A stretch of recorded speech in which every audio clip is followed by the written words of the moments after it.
Blog Talk Radio.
Welcome to this COSA Nostra radio production. COSA Nostra is a family unit located on allpoetry.com. Allpoetry.com, the world's largest poetry community. We want to thank Kevin and the crew for giving us a place to call home and hang our hats. The content and opinions of the people, the callers, and the hosts do not necessarily reflect the beliefs and opinions of COSA Nostra ownership and management. Enjoy this COSA Nostra programming. Okay, there you go. Well, good evening. This is Boo. And, are you there, Rob? Hey, yeah, can you hear me? How are you? And we got Robert and some 503. Who's 503? Ooh, I should know that by now. Yeah, you should. Hello, Dave. Is that Dave? Yeah, it's Dave. Yes, that's Dave. I knew it. How are you? I'm fine. Hold on a minute. Could you hear the song? I couldn't hear it very well. Yeah, it's... No, my dog's barking and racing hell. Yeah. Anyway. Yeah. I love that song too. I couldn't hear it very well either. Huh. Okay. Yeah. Damn, that's a good song too. Smooth. You know the song? Of course you do, right? I love that song. Yeah, I do. That's supernatural, isn't it? Yeah. Rob Thomas and Santana. Carlos should have turned that. Yep. I fiddled around with that song for a while. It was a lot of fun to play with. Being a guitar player, I would think you would like him, probably. Rob, you know Rob plays guitar too, right? He does what? Yeah. Anyway, go ahead, Rob. I'm not hearing you very. I'm not hearing you very well tonight, Boo.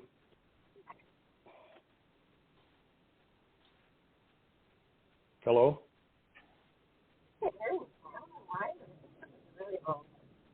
I'm almost to my job, thank God, so I can hear better. But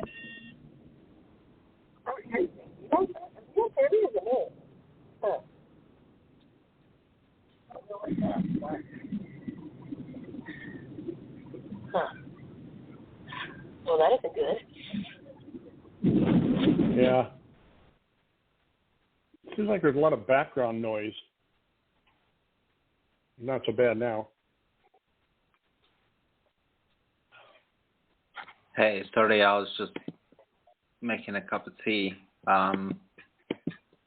Yeah, I don't know. If everyone's still there, if you can hear me. But, yeah, I can hear you just fine now, Rob. Okay. Yeah, that's sorry better. about The that. whole thing sounds better now. I'm here too. Sorry.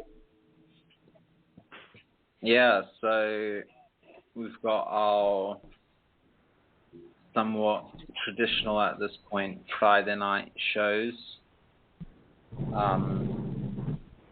And tonight we are showcasing Oscar Wilde, who was a Anglo-Irish writer, playwright, and he wrote probably my favourite novel, The Picture of Dorian Gray, which was also probably the first novel that I read front to back twice in a row in 2 days probably. I read it and then it was so good that I had to read it again, and I think the other one was probably Kerouac's On the Road that I read like that, but remember The Picture of Dorian Gray in high school, reading it like that and just being sort of blown away, because there's so many I'll say the thing about Oscar Wilde that sort of captivates me is that it's like such a master of the one-liners. You know, you got so many, and that's what we sort of featured in tonight. Good quotes by the great writer who actually died in what would be, depending on time zones and all that, for me it's 10 days, probably 11 days for you lot in America, but on the 30th of November, which is a good day for other reasons. But so some of the quotes that we have tonight by him are from his array of work, and we've got some great poems from SoundCloud. We've got Dave with us that would feed his. We got somebody on 717 too. I'm not sure who that is, but hi 717. Who is it? I gotta get better with the area codes. You there, 717? Yeah, I'm here. Hey, who is it? Hey, It's Wolf. Hey, Wolf, how are you? I'm doing okay. How y'all? Good. Thanks for coming. No problem. I thought that was you. All right. Oh. What, you see a dark Salwa's cloud? here too. Are you here, Salwa? I didn't see you. Huh. She said she's here. Let me go make sure she's. Let me go check. Okay. Sorry. Go ahead, Rob. Sorry. No worries. That's all good. Welcome, Wolves. Thanks so much for joining us.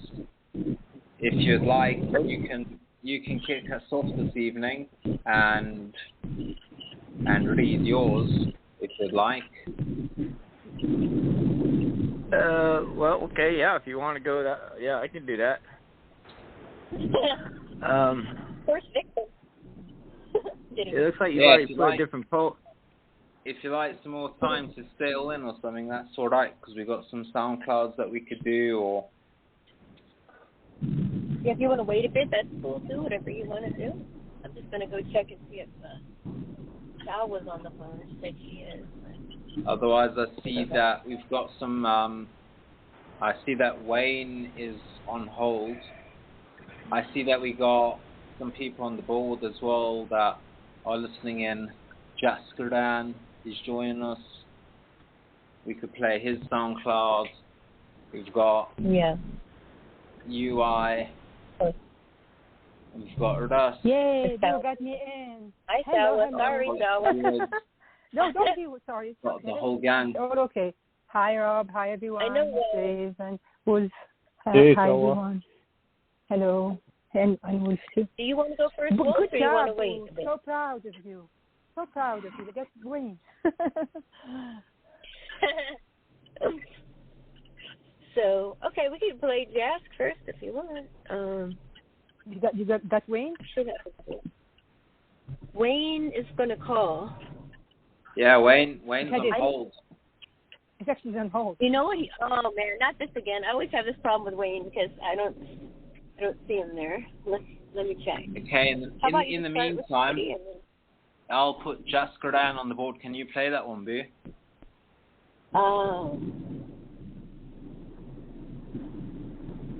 Yeah, in a minute. Actually, I'd rather have Wolves go if you could. If you don't mind, Wolves. I gotta get situated for a second. You're not a SoundCloud, no, you know. So, would you mind kicking us off, Wolves? I gotta find something first. No. If you want me to go ahead and do mine, I'll go ahead and do mine now. I don't mind. Yeah. Awesome. Okay. Thank you. Okay. Can you drop Wolf? Yeah, sure. Thank you. Sorry, something. All right, there we go, mate. You can read that one for us if you don't mind. Okay. This is called Exposed for Public Viewing. Every word I start to... Huh?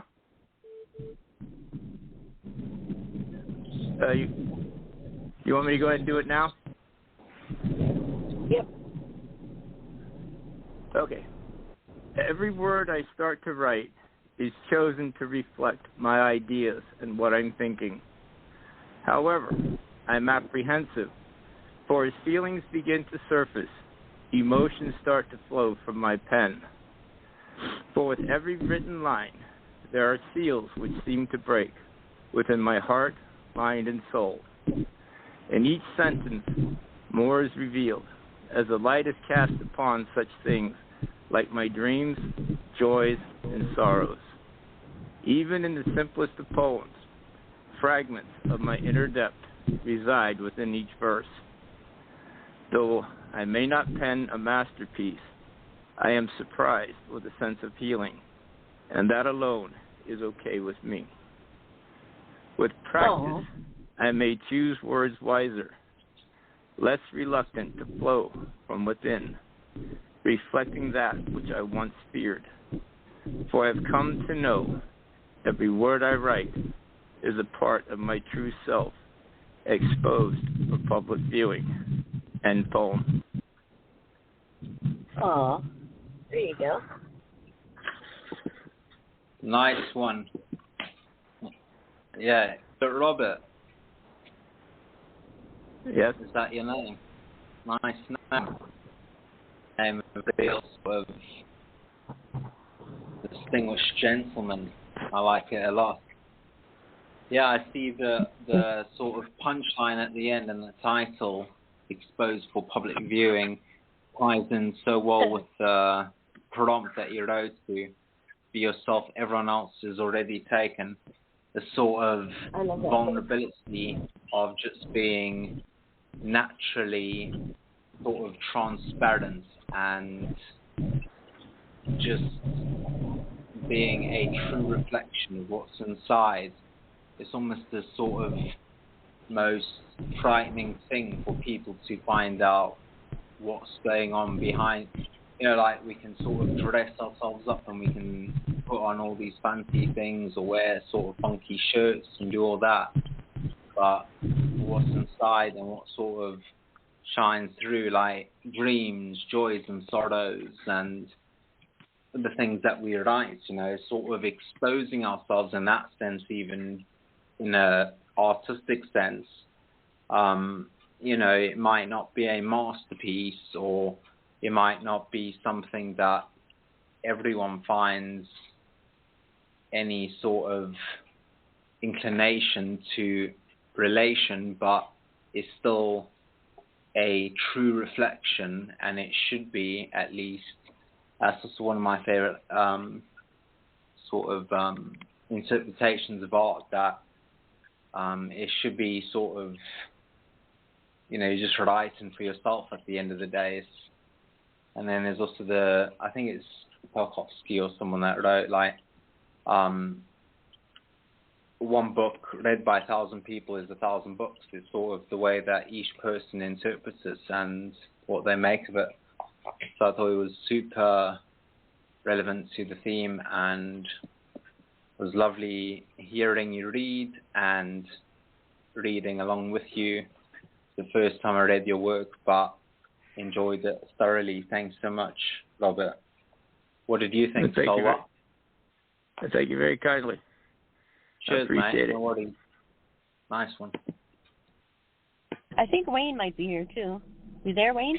Actually, sorry, I was on mute. Sorry about yes, that. Yes, I am. I'm here. Here. Yay! Hi, Wayne. You made it in. Yay! Thank you. Yay, Wayne. Okay, I like your poem, Running Wolf. It's very, I don't know you very well from your writing recently. I get to know your writing, and you can feel the sincerity of your words. And it's true. What does it matter? I'm like you, so I understand you. I really don't write for fame or for to be. I wish I could, but I'm writing for like writing better. I meant writing better, not fame. But I really pour there what's in my heart, and I can see that for a feeling being to surface, emotions start to flow from your pen.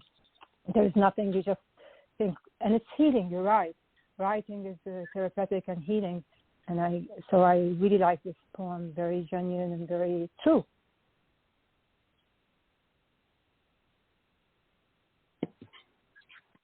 Very good comments. Yeah, agree. Thanks, Salwa. Yeah. Oh, hello. My pleasure. Wayne, Hello, Rob. Wayne, did you manage to hear that one? Well, yeah, I heard it. It's a very good poem. And like I said, poets are emotional bunch of people, and to express your feelings on paper is not the easiest thing in the world to do, but we have to let the music out. And that's what makes a good poet a great poet. So it's a good job. This is a wonderful poem. I have one of those shoes. We say what we think, and as we're daydreaming about a lady, then we scream it out. Great job with the poem. I loved it. It's funny, Wayne.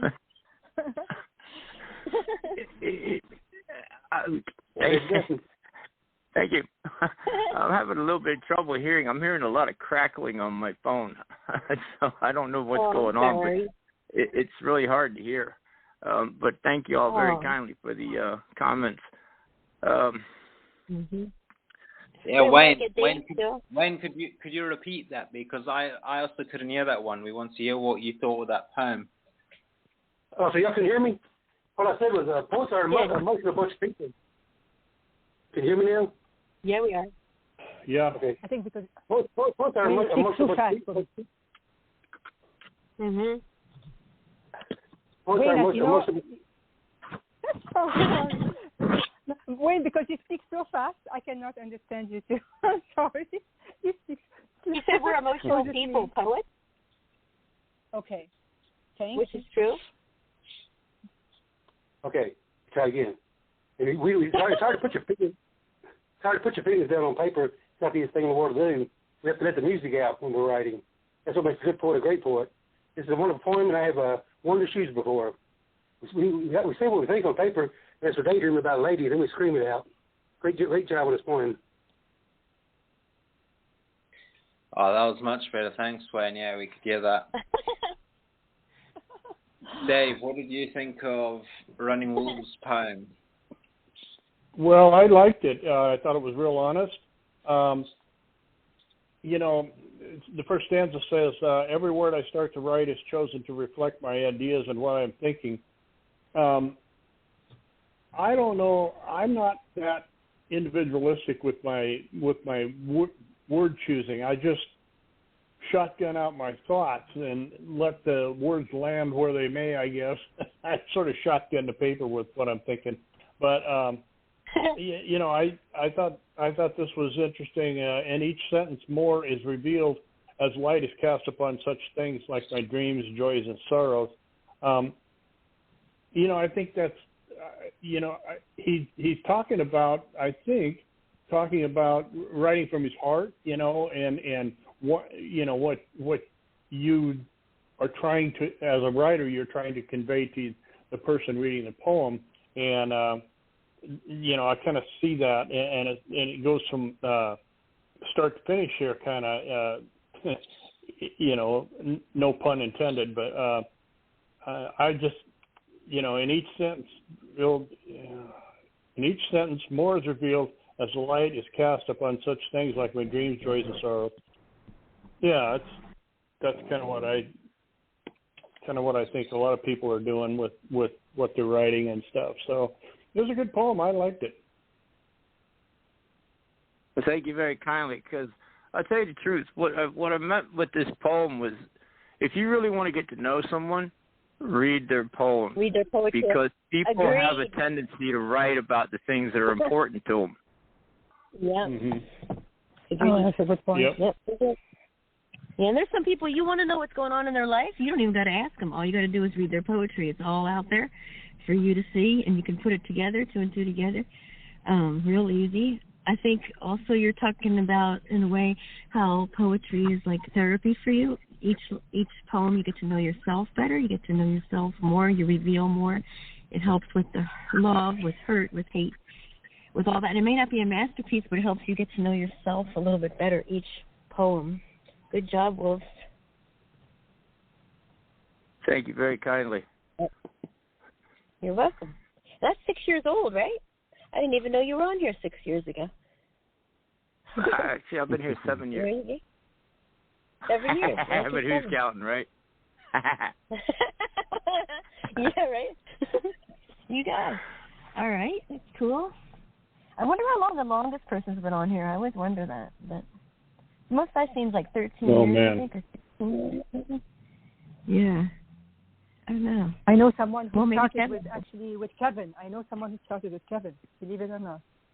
From first day. Oh, really? From first time. Yeah. Wow. 20-something years in. That's pretty cool. A fountain pen, I think she's been there from the beginning, which is really interesting. All right. Hey, Wayne, you want to go next?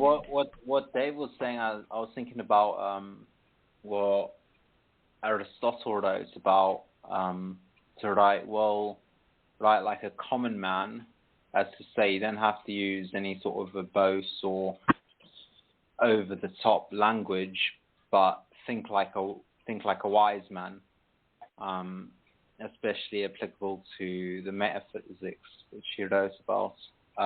That's just what I was thinking about when Dave made his comment. Thanks, Robert. That was very enjoyable and a great way to kick off the evening. To those just joining us, we are showcasing some work by Oscar Wilde, and we have some of his quotes from his not a massive body of work, but very sort of concentrated and fruitful in what he produced. Some great plays, very powerful poetry, and then obviously one of the greatest novels. So, Boo, can we do Jaskaran while he's there? I see that Budo's joined us on the board as well. We got a song of his. Hey, so Budo. Yeah, I was wondering if we could do Wayne next, and then I'll do them, because I just got to work, so now I'll have the desktop, and I'll be much quicker, much better. If we could just do Wayne first, then I'll be on the ball. If that's okay. You want to go, Wayne? I can. Okay. I just got in from eating, but I can handle this. Anytime you're ready, set the point up for you. I don't want to make you wait this time. I didn't hear that. My poem is called "Have I Been Taken?" Can y'all see it yet? Yeah, I'll put that on. Sorry about the clocks as well. All right, Wayne, go for it. All right. It's called "Have I Been Taken?" Be yourself. Everybody else is taken. Can't be like me. There's no mistaking. It's your light. Just turn it on. Be the brightest star ever known. Like yourself. Take yourself for a walk. Listen to your heart. You don't have to talk. Think good thoughts. You can smile. Quit listening to that dumb stuff for a while. Watching movies, wanting to be an actor, dreaming, can't turn out to be a bad factor. Make people dream about you. And that can be that you are one, not two. When friends come around, treat them good, and always do what you say you would. Being special is easy. Just be as you are, and be humble when you are a star, when you're a star. So love the person that you are, or change the person that's are. Love yourself. You're yours for the taking. And remember, everybody else is taken. In. Nice That's one, my Wayne. favorite quote. I love that quote. Yeah, that worked out quite Yeah, well. that's pretty good. We've doubled up on that one. And the irony of that is that, so the previous poem and the previous feature writer, it was the first poem that I've heard of his and read of his, but Wayne I'm quite familiar with. And as to take away from the title and the prompt that inspired, it's actually something that's not like him at all. In fact, the formatting and the way that is sort of the nuances and that. But yeah, I think the fact that we have this sort of, the way that Walt Whitman almost said, I contain multitudes, the way that, to be yourself is actually to, I'm sorry for quoting sort of everyone under the sun. I'm not meaning to do that, but I'm thinking about something I read earlier by Foucault, saying that you don't really care about who he is at this moment, but more of what he wants to become and what he's sort of developing to become. So sort of that sort of thing, it's a constant thing regardless of where you're at in life, your age, what phase of life you are. You could be on your deathbed and still figuring out who you are. But just to be true to that and to be authentically real. And I think that if anyone represents that, it's Wayne, because as long as I've known Wayne, and like I've said, the first time we spoke on these shows and all that, I heard him many times, and many times I thought, poor Wayne. The first poem of mine ever actually read on a show was done by Wayne on a different show, and it was quite a difficult read. And I just thought, poor bloke, because he was thrown under the bus. They just made him sort of read it on the show on a whim. Yep. And yeah, I think I messaged him after that I'll buy him a beer sometime, because I felt bad about that whole scenario. But yeah, I think from the start, the first time we've ever interacted until today, that it's always been a very authentic and real person that's just radiates the sort of great personality. And that gotta be me. That gotta be me, because everybody's taken. Everybody else is taken. There's only one Wayne. That's true. Yeah. No, I know another Wayne. That's so funny. I just literally ended your wife. I know. You are the second Wayne I know. Yeah. What do you think of that, Robert? Can I say? Sorry, can I interrupt you for a second? Can I just tell Wayne what does it mean? His name in Arabic, it means where. Wayne. Just kind of in Lebanese dialect, not. I had to. Sorry, I meant to say this a long time ago. Sorry. That's okay. To interrupt. That's okay. Anytime you mention Wayne, I'm happy. Okay, sorry, Rob. Go ahead, Rob. Sorry about the interruption. Oh, go ahead. You might as well comment, fellas. Yeah, go ahead. Okay. What happened? You want to comment for Wayne? Hello? Oh, yes, sorry. Yeah, you want. I thought he's asking someone else to comment. I was just saying about the name, but was he asking someone else to comment? Was it me? Me? I'm so sorry. No, I'm losing it. I'm losing it. You, okay. Stella. Have I been? I'm so sorry. I really like how it's positive. It's just say like yourself, but don't be arrogant. Be kind, and be so yourself to the point. Like be a good human being that people want to be you. I love this idea. Like your behavior is so when someone is so nice and everyone likes them, they really I wish I'd be like this person. That's really beautiful. Beautiful thoughts all the way from the start to the end. I mean, there's a lot of moral lessons here with value and I got the treat them good. Always do what you should and keep your promise. Say what you would say. Just so many moral lessons here and values. Really beautiful. I enjoyed it very much. Thank you there. Oh, my Thanks, pleasure. Wallace. Great comment. My pleasure. My Great pleasure. comment. Great comment. Thanks, Ola. Oh, my pleasure. Running Wolves, are you still around?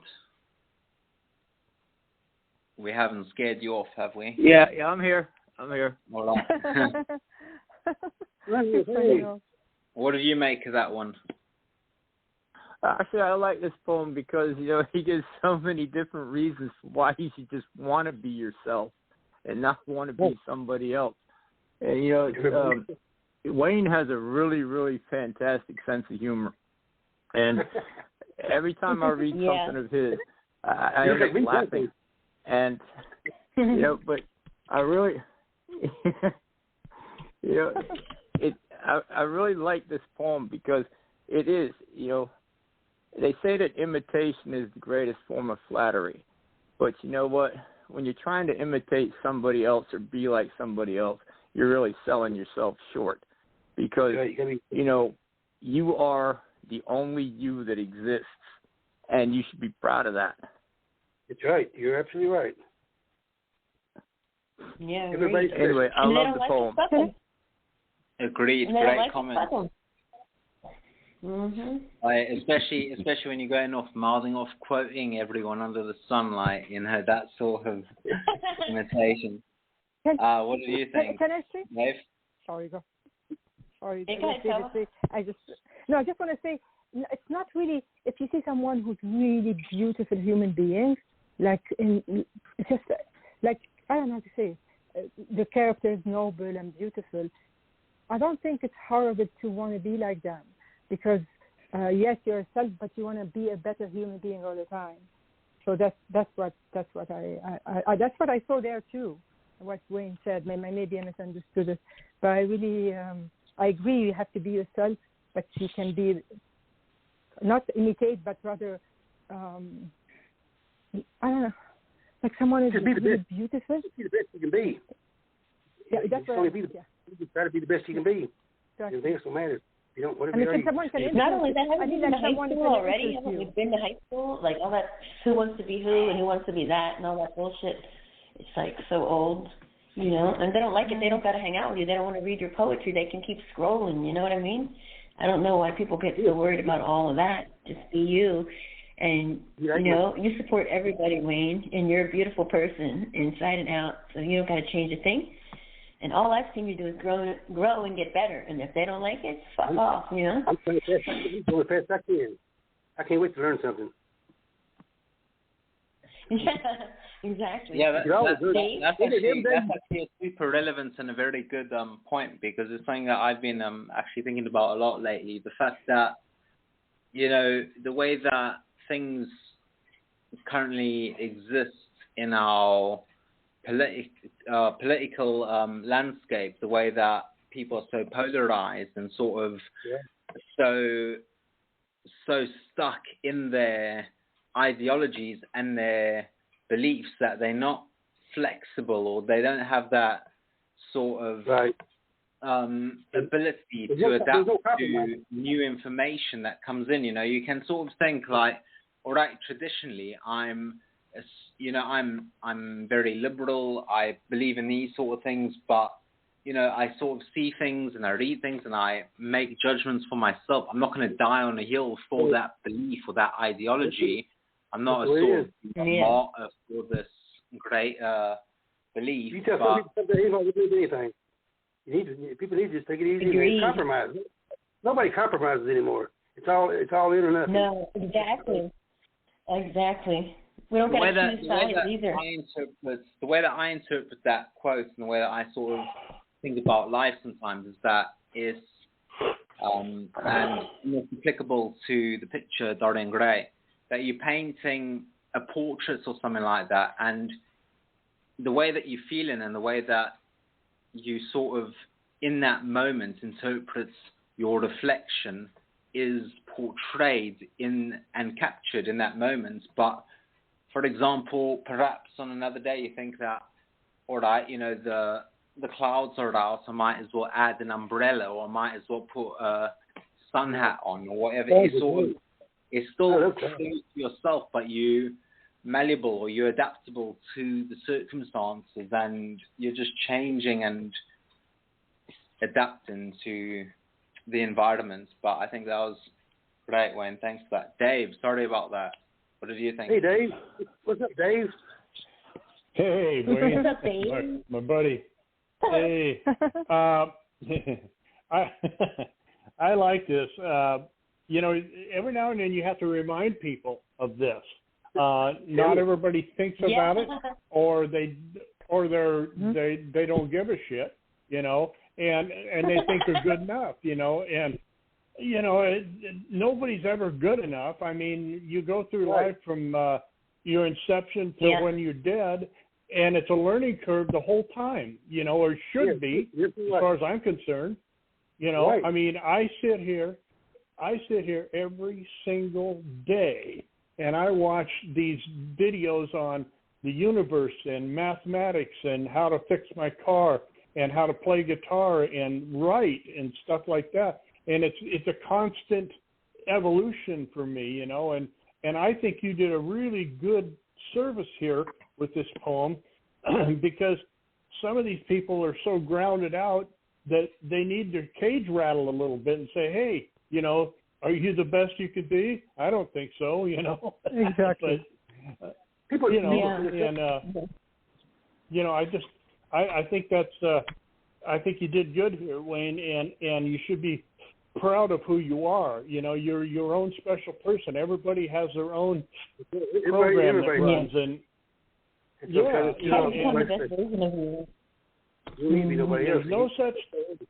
there's no such thing as the fastest gun in town. There's always somebody a little faster. They can always do something a little bit better than you, but that's okay, because you can do something a lot better than they can, It's a trade-off, I get some of these jackasses that think they're such hot shit around me, and the first thing I do is walk over and pick up my 8-string guitar and say, hey, let's see what you can do with this. And they go, well, I don't know how to play guitar. Well, no shit, or can you play the piano? No, like Boo does, I mean, those are God-given gifts, and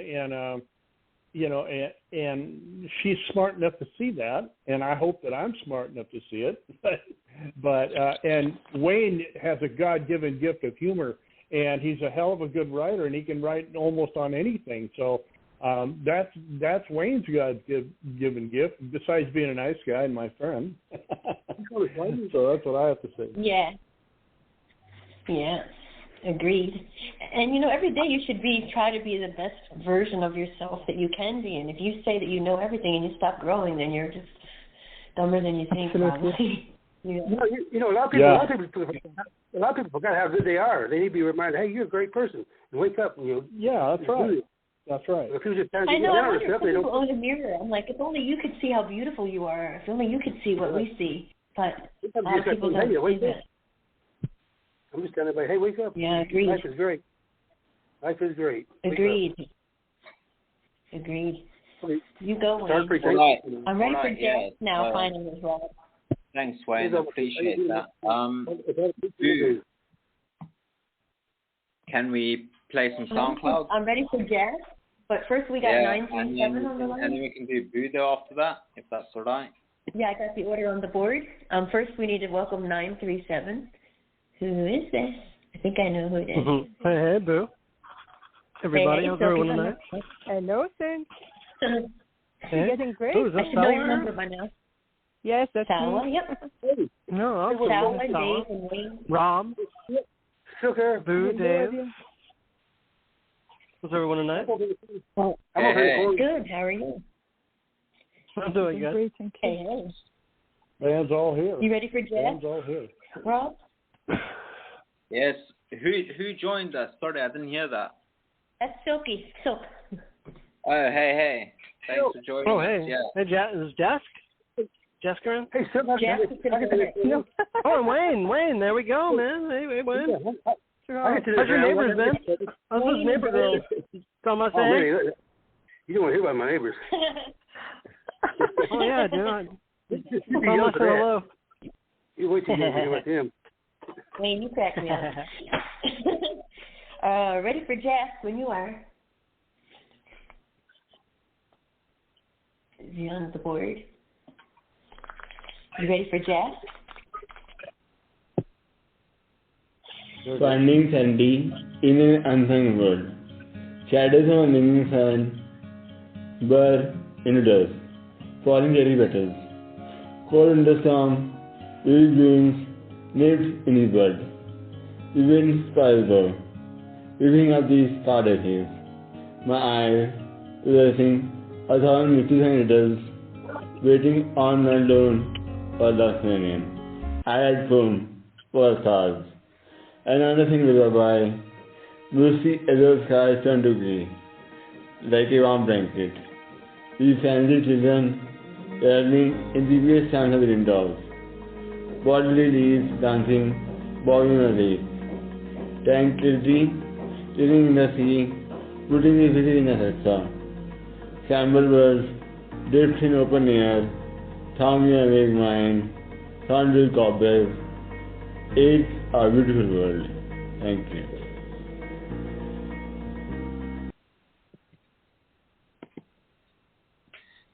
Great poem, Jaskaran. Thanks so much for writing that and joining us on the board. We appreciate you hanging out with us all the way in the, where are you, India.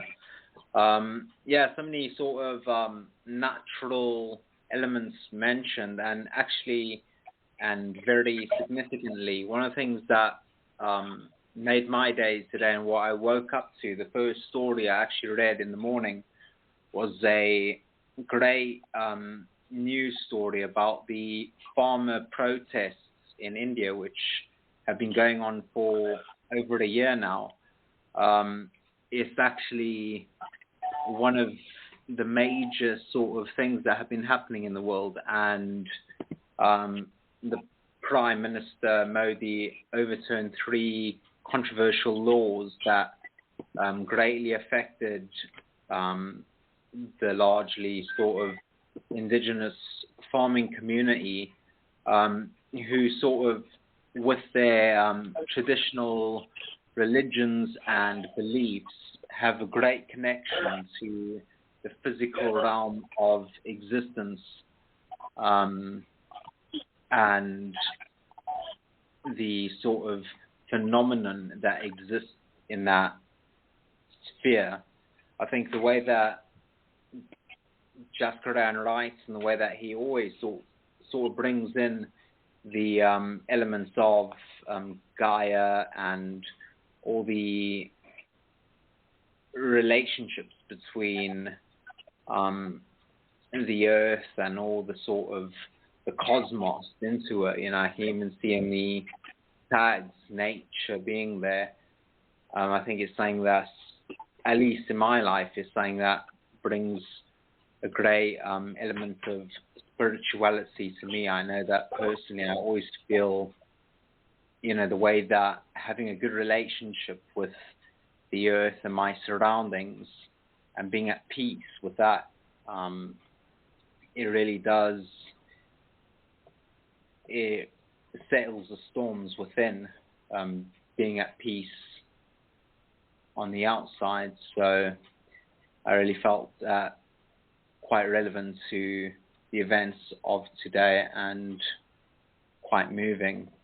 Thanks, Jaskaran, for joining us and for writing that for us tonight. And as always, for your SoundClouds, which we always appreciate, and it's really inspiring that you share those with us. Silk, you've just joined us. What do you think of that? Hey, excuse me. I really enjoyed the entire piece. To me, it was I think you nailed it by saying about the peace angle there, but also to me, it kind of had it was lovely. I love the way it starts. Shot is from a lingering sun, blur into dust, falling cherry petals. It just gave such a beautiful scene that he set there. But to me, it also spoke of nature. It spoke of maybe the pain of loss, but also the peace that comes with with final acceptance, I guess, when you find and you get to a point where you're comfortable with it, you know, and I guess gain that kind of c'est la vie attitude. And that's kind of how that spoke to me. I thought it was beautifully written. His language was definitely gorgeous as he went along here, and just a great read too. Wonderful poetry.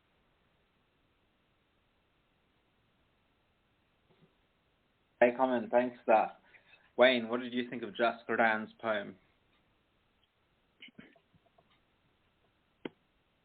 You don't have my piece. I thought I said this is a wonderful little poem. Every line he got in here is so unique, and it's so neat in those little lines. Like he said highest chance of raindrops. It was nice, and like scribble words up in the air. That's a good one. And it ended perfectly when he said it's a beautiful world. That made it end perfect. So I think it's a great poem, and I enjoyed it. Thanks, Wayne. Yes, agreed. Solwa. Oh, I love this poem. I feel like there's some sadness and loss when he says, my eyes possessing 1,000 mysteries and riddles, waiting all night for the lost companion. And just before it, the wind spiraled above, whipping up the scared ashes.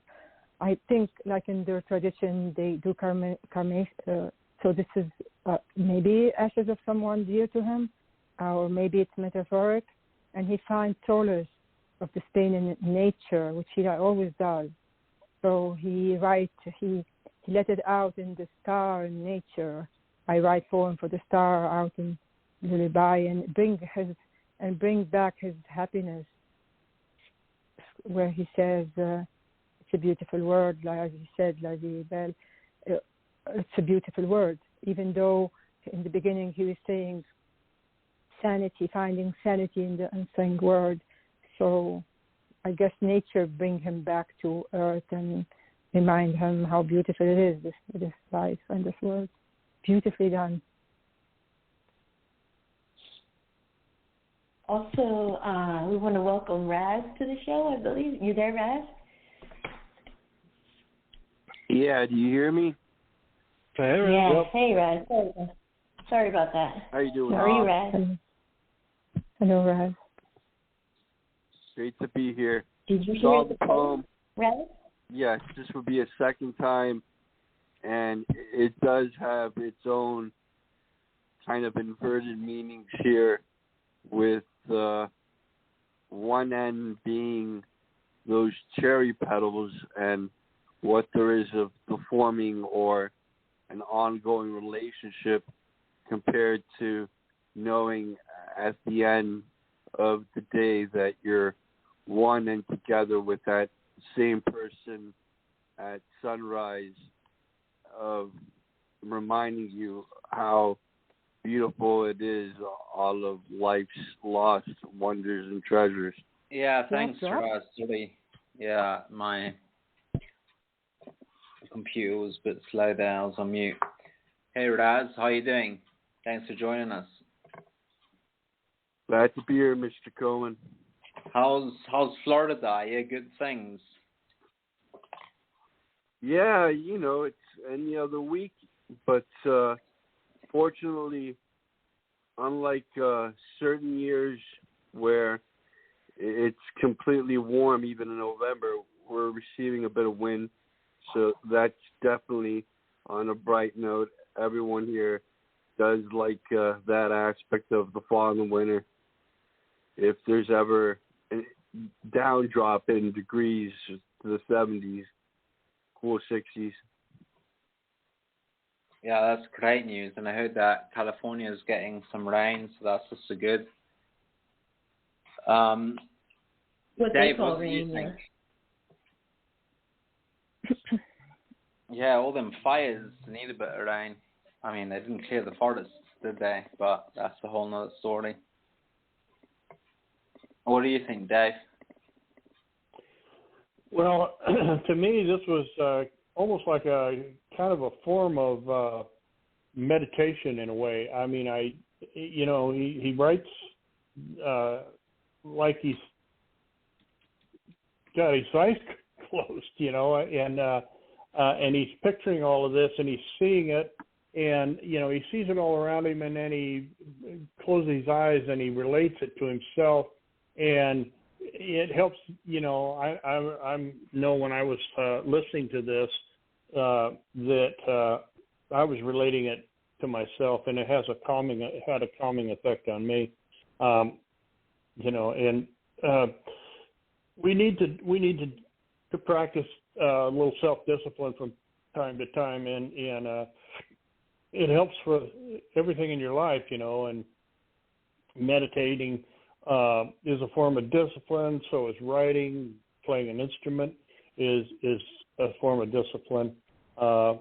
Martial arts is a form of discipline, but I really thought this was beautifully written, and I like the how the descriptions went as far as the cherry petals and cold winter storm.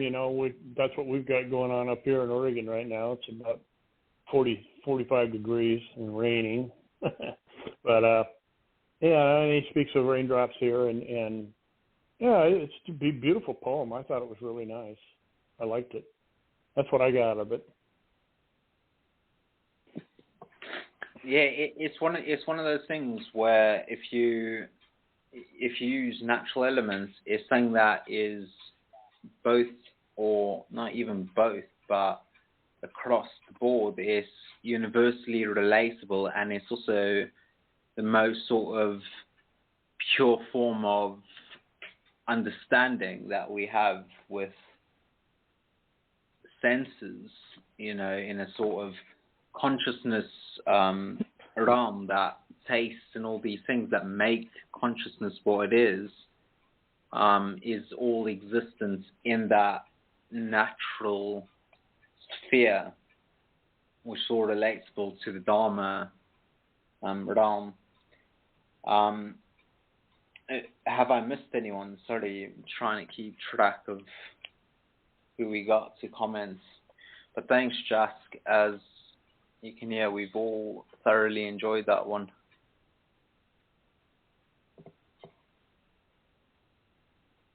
All right, Boo, can we do... I'm ready for start. Yeah, ready. All right, cool.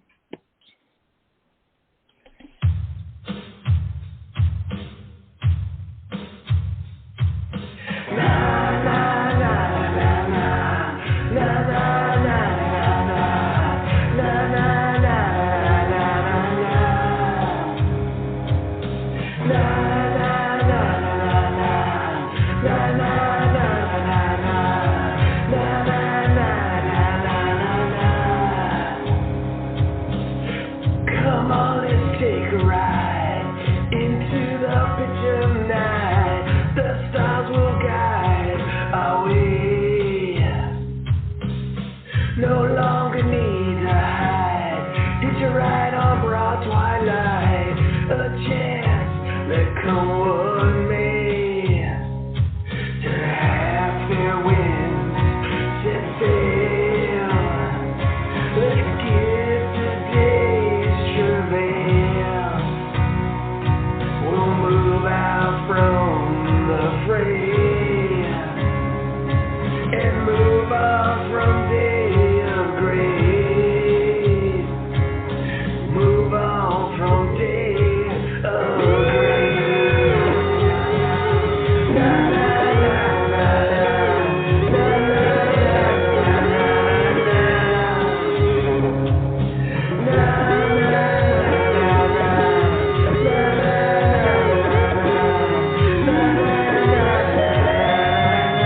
before we do that, Rob, I think we may need to take Jay first and then get comments on Bud, if you don't mind. He's at work. Sorry, Bud. Jay, you there? Yes, I am. Hello. Jay? Okay. Yeah. Hey. Yes, JC. So Hey. I'm sorry. We're gonna put Jay's up, and then he's at work, and then we'll get the comments on Bud. Okay? 'Cause I only has 10 minutes, I think. Sorry, Bud. And Jay, I got your poem over here. Where'd I put it? Shoot. Oh, let me find it real quick. Yeah, sorry, I forgot I got a different list. Let's see who gets there quicker. All right.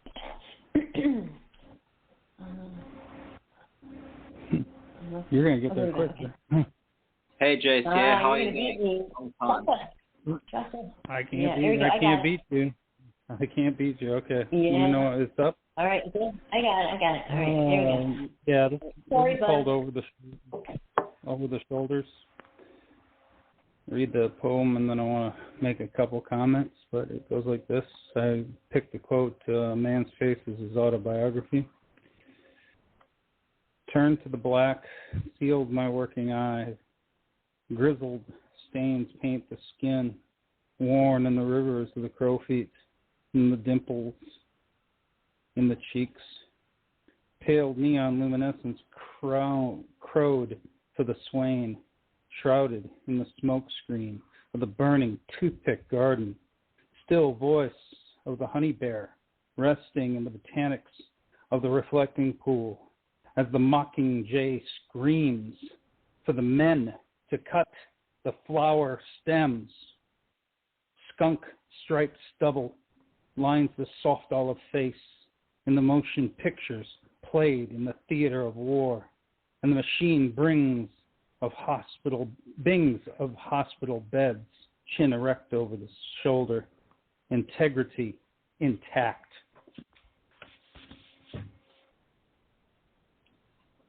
Great poem, JCA.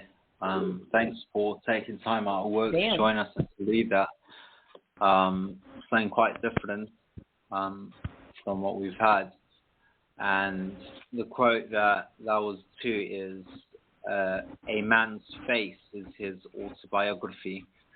And one of the pieces that sort of jumped out at me was the theater of war, which since some of the comments by Julian Assange back in the day about the nature of these never-ending wars and the sort of nefarious nature of what they represented, I have felt it to be something sort of theatre-esque, and all these sort of things that are, as the quote reads, it's autobiographical, it's permanent, it's stained, and it's something that's lasting, but as part of people's, as I said, nefarious means of profiteering and making money out of real sort of people's livelihoods and essentially their very physical representation. So it's something quite heavy and really, really something to think about and to, chew on that, because that's a whole lot to think about. That's really deep. That hits in the heart of the matter, don't it? Thanks, Jace, they're moving and really sort of trying to wrestle with and to think about. Raz, what do you think of JC's poem? Yeah, I could definitely sense that fear of the war. In fact, this reminded me a bit of what went on during World War One and the Spanish flu virus that killed 50 million. There's a sense of shock here at the extremities of which politics can go when referring to Oscar Wilde, the quote with the poem, and how it's only a question of looking into a face that's not completely a man, what there is of these deeper fears.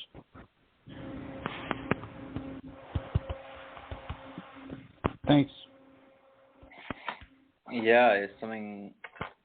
I mean, it's saying that it's not only because like the severity and the weight of that autobiographical and the face is almost being the multitude of meanings in that way that it's almost imprinted, you know, like the wrinkles and the creases and all that sort of are stains on the soul, you know, like the whole picture Dorian Gray relevance that is reflections on the soul, all these things that are like post-traumatic stress and all that, you know, like it's the sort of thing that is for the entirety of life and something that we can't actually understand unless we've been in it.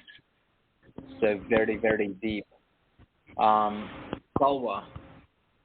Oh, this is really powerful. You always bring JCA your personal experience in the war often in your poems, and this is, I love how you say literally as you could see the man's face and his autobiography. You really showed us this as saying, turn to the black seals my work and I, with the stain, paint the skin. There's so much in here. You talk about not only the face, the skin, the feet, the cheeks, and you go back to the face at the end, and even the voice. There's so much Mockingjay scream for the man to cut the flower stem. It's very abstract, but still we can follow you because you talk about war, you talk about, let's say, the war in the machine, you describe the war as a theater where people have to play their roles. There's so much in there, even some more personal things, I guess, in there as well. But I don't want to go on forever. I know you have to go, so I'm going to give a chance to someone else. Great poem. Well done. Thanks. Yeah, there's a lot contained within this poem that is very personal and relevant for what's happening right now. And definitely something that really has hit me hard, and I'm glad that.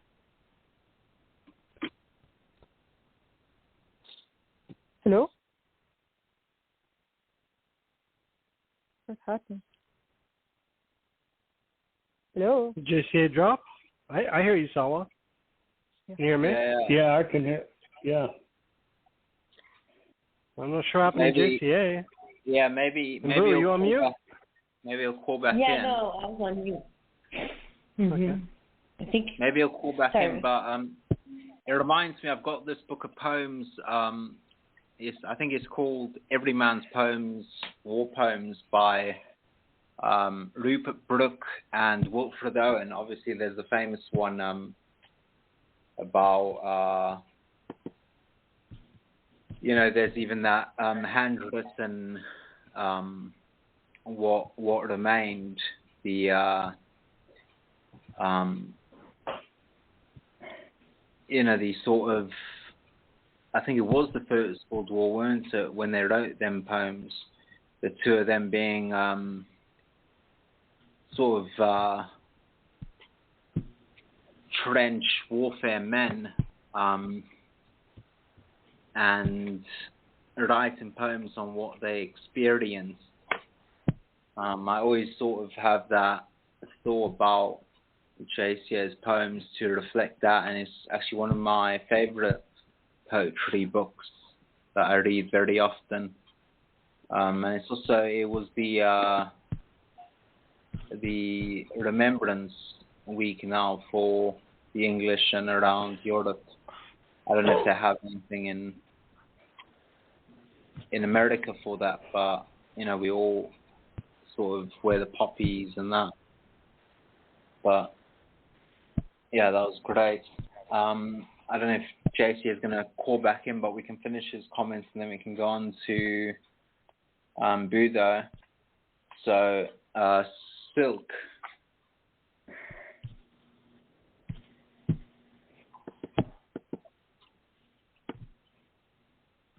Silk. Yeah, I'm saying stuck on the button here.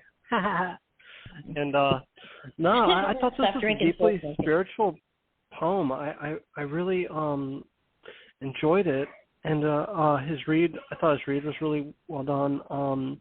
To me, I love that second stanza. Pale neon luminescence crowd for the swain shrouded in the smoke screen of the burning toothpick garden. I don't know what that was. Something about that just gave me that good poetry, like little thrill you get like in your spine or in your brain, when you read a good poem. And I really dug his direction he went in here, and just like I said, the whole piece was clever. I thought it was fantastic and spiritual, and I really enjoyed it.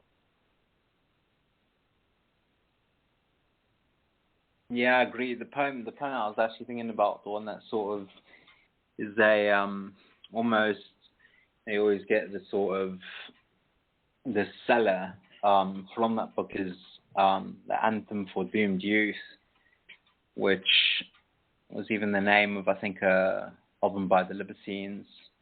A great group, if any of you are into that sort of like 2000s British music scene.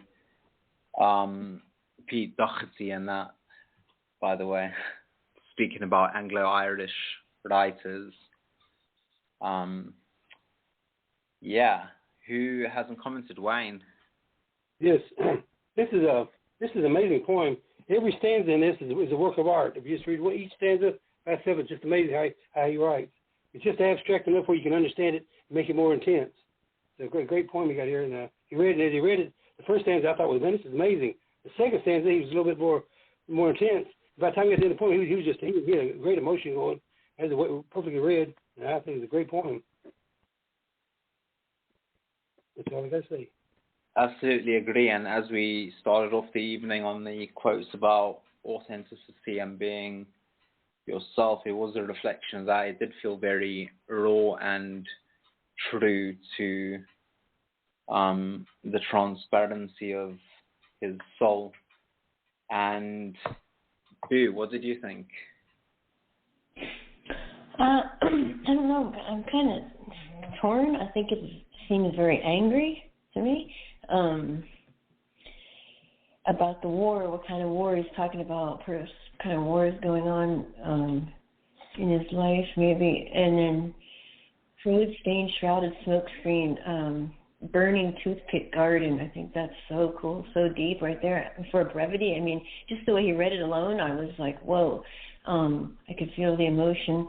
And then the mockingjay scream, so someone who's making him look small, maybe, and is causing a lot of bullshit, is what I see there. And chin erect with shoulders, integrity intact, but he's going to come out on top. He's going to come out stronger. I think he's saying a lot of what Oscar Wilde says, be yourself. So that's what he's doing. And, I felt it.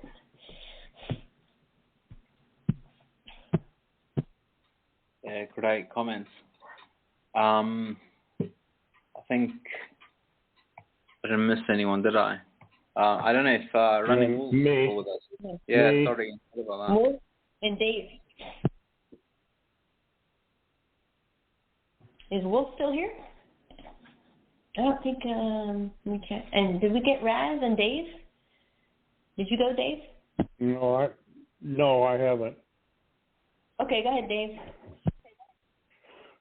Well, I don't know what to make of this. It's fairly abstract for dumb old Dave here, but I like the authenticity of how he feels about, he's talking about the war a little bit. I don't know if that's personal war, like you said, Boo, or if he's talking about the real McCoy. It wouldn't surprise me if there was a little bit of a slam towards Hollywood about how they perceive soldiers in wartime and what's going on. They never do get it right.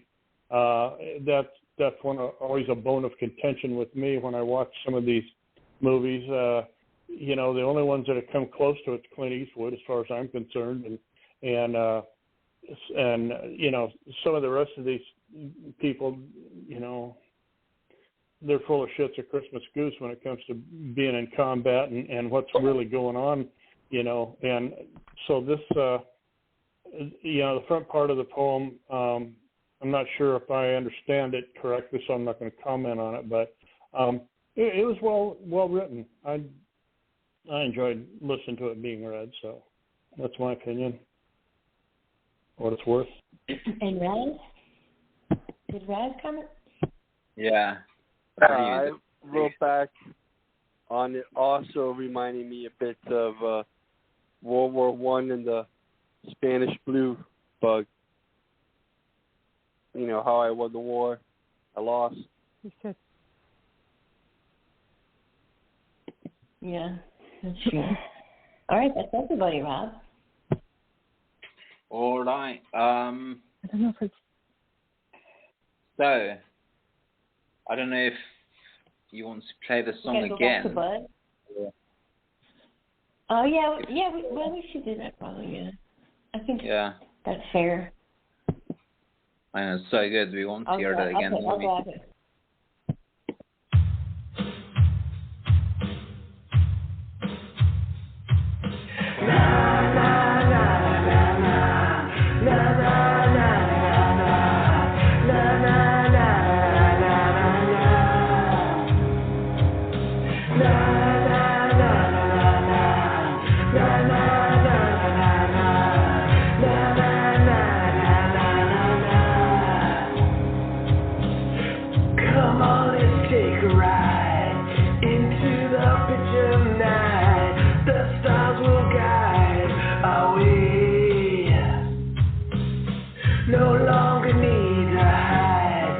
Right on broad twilight, a chance that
Okay. Well, that was rocking. Let's see. Fella, what did you think of that? Na na na na na La na la la na. la. I love it. It's really very uplifting. He just has so much talent. I envy him in a beautiful way. It's really like almost an invitation for someone. Come on, let's take a ride into the pitch of the night. Very romantic. No longer need to hide. Just come out. Be with me. It's so beautiful to have fair winds that say, let's skip the day's travel. It's like let's escape from this everyday and madness, what's happening, and enjoy life. That's what I see here. And move on with grace. Be carefree. Don't worry about anything. Just be yourself.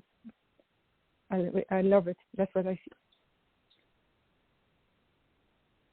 Great job, Udo. You are right. And Silky. Yeah, I totally love the song. I couldn't find the link though, so I'm having to comment from what I listened to. I really enjoyed. It kind of had a soft grunge feel to me on the singing and the playing of the guitar there. But also, I really dug that because I love kind of grunge music and rock, and yeah, that just totally rocked to me.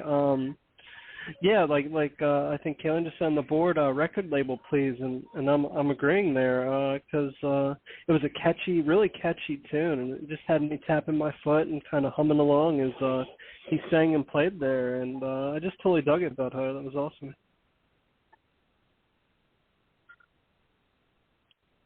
Yeah, I agree. I don't know what happened to Rob, but did I lose you? Okay, maybe he dropped. All right, so Razzle Dazzle. Yeah, I could see this to be one of those crowd pleasers. What you have Bruce Springsteen in the 80s with Dancing in the Dark, you know, it just motivates those who hear to want to embrace that very movement of rock and take it to the next level. Agreed. Is Wayne still here? No, right? Yes, I am. I'm over in the corner. Yes, having you a beer. are, Wayne, my friend. Did you have your lighter up, Wayne? Yes, it is. This is for my Sunday morning music. I get up in like early Sunday morning, like 5:30. I put Buddha on, and they can play 4 or 5 songs for me. I've sung this song before. It's you know, like me and Buddha get. You know how much I like him on Sunday mornings, because that's what I do on Sunday mornings. It's just the Buddha jam. He has great music, great words, and you always feel better when you hear his music. Great song. Bud rocks, I know. He needs to have his own concert or make a CD or something. It's incredible wording. You could hear it in his voice. The guitar riffs were off the hook on that one. I mean, the guitar riffs were amazing on that one. You rock, Bud. And Dave, you're up. Okay. All right. This was my quote was, "Love is like playing a piano. First you must learn to play by the rules, then you must forget the rules and play from your heart." Okay, this is called learning to walk before you run. Okay. Anyway, it sounds like this. Love is a Love is a learned emotion. Null A string at birth. If A is equal to B, then A string is no longer null. The learning process begins, unlike data on a Mobius loop, doomed to forever repeat the same mistakes over and over. Is taught plus or minus correctly some percentage of the time, sometimes missing altogether, lacking all 88 keys from its base, sharps and flats of life, in halftones on the piano of love makes its own sort of music, concertos or pure dissonance, pitch of the notes in phase, leading or lagging one another of 180 degrees out of phase, zero output, null A string again. Middle C central emotion can increase or decrease its value in halftones depending upon who's teaching.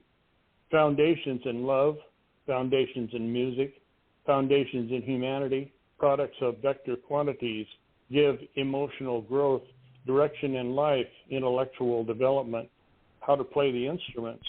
other instruments all point back to the black and white keys on the piano of humanity. They can make such a glorious music. I chose the guitar. My parents chose me. My father showed me all the sharps and flats of manners and respect, how to treat others in half tones from the bass clef to the treble. The guitar looks back onto the piano for its foundations, black and white keys, blended into frets, into halves and whole tones, whose mastery leads to higher levels of understanding, becomes the music of your soul, becomes the music of your love, a high level of meditation and of existence. End poem. Oh, I love that. That's really good, Dave. Thank you. Wow. Oh, yeah, this one. I picked the same quote. Well, I was going to. I wrote like a couple of versions, but of course. But the music references to life. I dig the picture, too. The picture is really cool, making you walk before you run. Yeah, I picked the same one, too. I love this. Learning process begins, and unlike data on a loop, doomed to never repent. All the piano reference, the music, the concertos, the pure dissonance, pitch, the notes. Yeah, this is really good. 180s out of phase, 0 input. I like the technical stuff you've got here, too. And then the main important part, foundation in love, foundation in music, foundation in humanity. That's the problem. I think a lot of parents don't teach their kids that anymore, and they don't have any values, morals, class, respect, any rules, and that's going to lead to chaos. And then I chose the guitar. My parents chose me. That's badass. I love this one, Dave. Really good. Thanks. Thanks, Boo. Yeah, this is great. Really, I agree with Boo. Really great. Learning to walk before you run. This title by itself, it's enough. I think the title by itself. It's just really say already a lot. Don't literally step by step, and as the people unfortunately rush, they want to get up there before really taking step by step. That's what I see here. Take it easy. That's the beginning of the poem. But then, and you talk about love. You give it even a kind of mathematical explanation, or which is interesting. But there's so much how your parents raised you, how the foundation, the instrument, the music. It's really about not only love, I think it's life, higher level of understanding, blending into frets and halves and whole tones. Yeah. Whole mastery leads to higher level of understanding. So it takes time to master things. You don't get to this level until step by step, as you said. Yeah. That's what I see here. Mm-hmm. And take your time. Yeah. Well, you're right. You're right on the money, so. Right on the money. I agree with what it's really great poem. What Q said. She said, "Dude, the content is so smart." Remark. I feel so kindergarten. Really, so much knowledge in this poem, Dave. That's what Q said on the board. That's a cute comment. Yeah, that's pretty cool. Thank you. Wayne, what do you think of Dave's poem? Yeah, it's a wonderful poem. I said, amen, brother. Respect today seems to be out of style. And I like what you said, the higher levels of understanding become the music of your soul. That's a great line there. It's a good poem all the way through, and you did a great job on this. And it's a little motivation. That's what we all need, a little bit of motivation. Great job. Thank you, brother.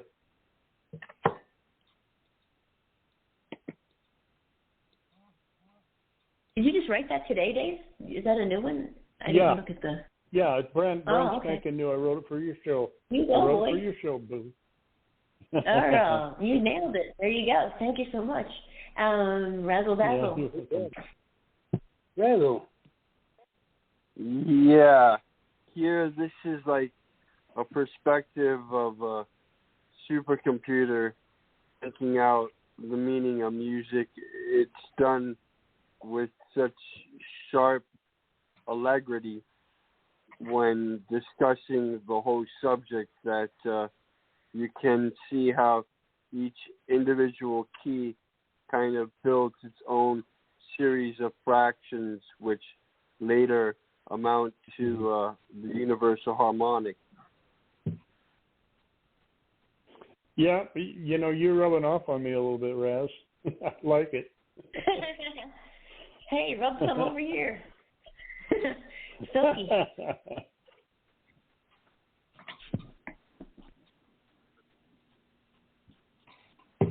Silk fun. You. Hey, yeah. Sorry about that. Hey, there you go. That's okay. Yeah. That's good. I thought similar stance to what I said. It has sort of the obviously what I think is the most covered song in the history of all music. Leonard Cohen's song Hallelujah, speaking about the effects of the almost religious experience of music, and it does speak to that. And I also thought about the the sort of pretentious bastard that I am, the quote by Picasso about learning the rules like a pro so you can forget them like an artist, the way that the sort of relationship between neuroplasticity and repetition, like when you sort of do the same thing over and over again, you stumble upon genius. You make a mistake that turns out to be something quite phenomenal. And that's all sort of the process that happens behind the scenes in the subconscious.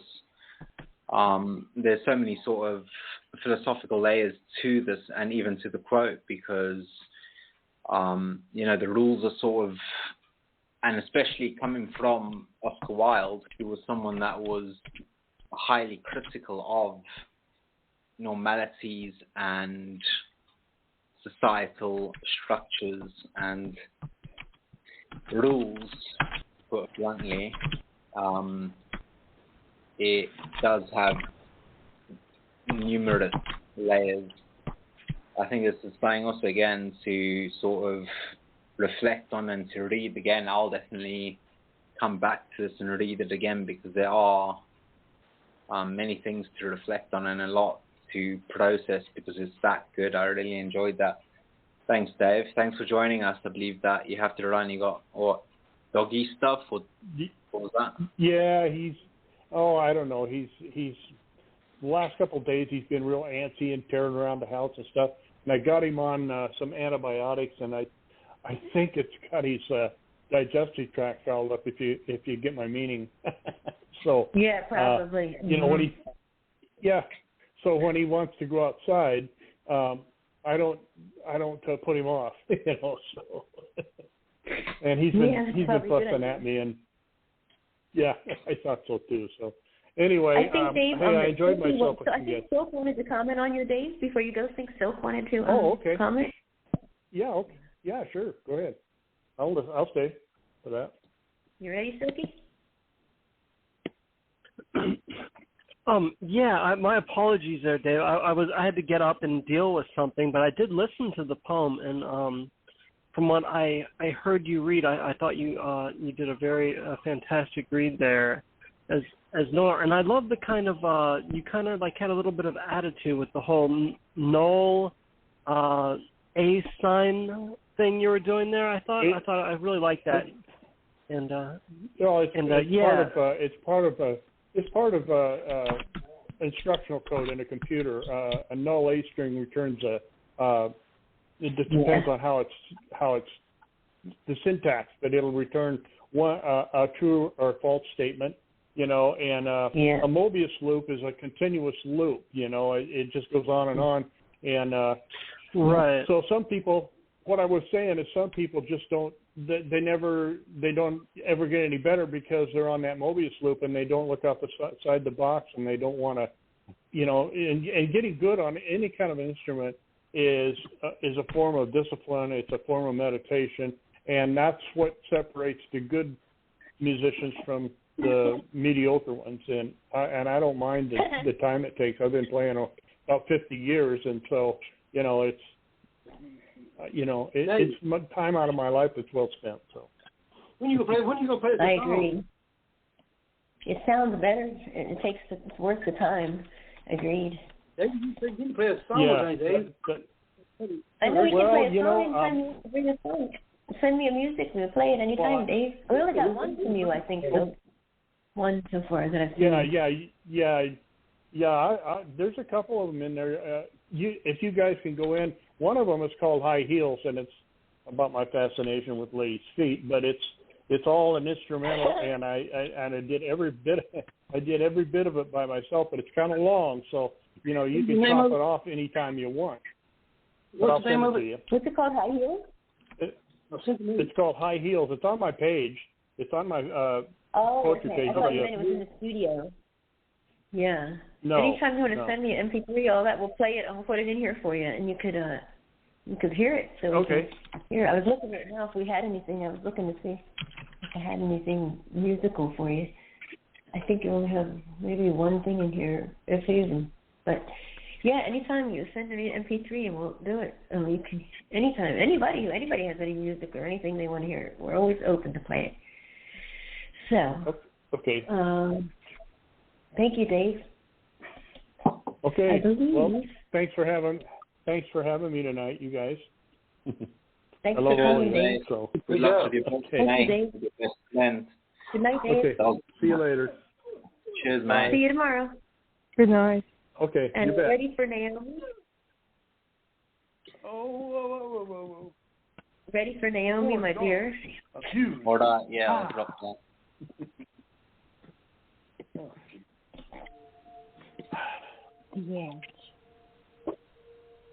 The edge of the cliff is but a footstep away.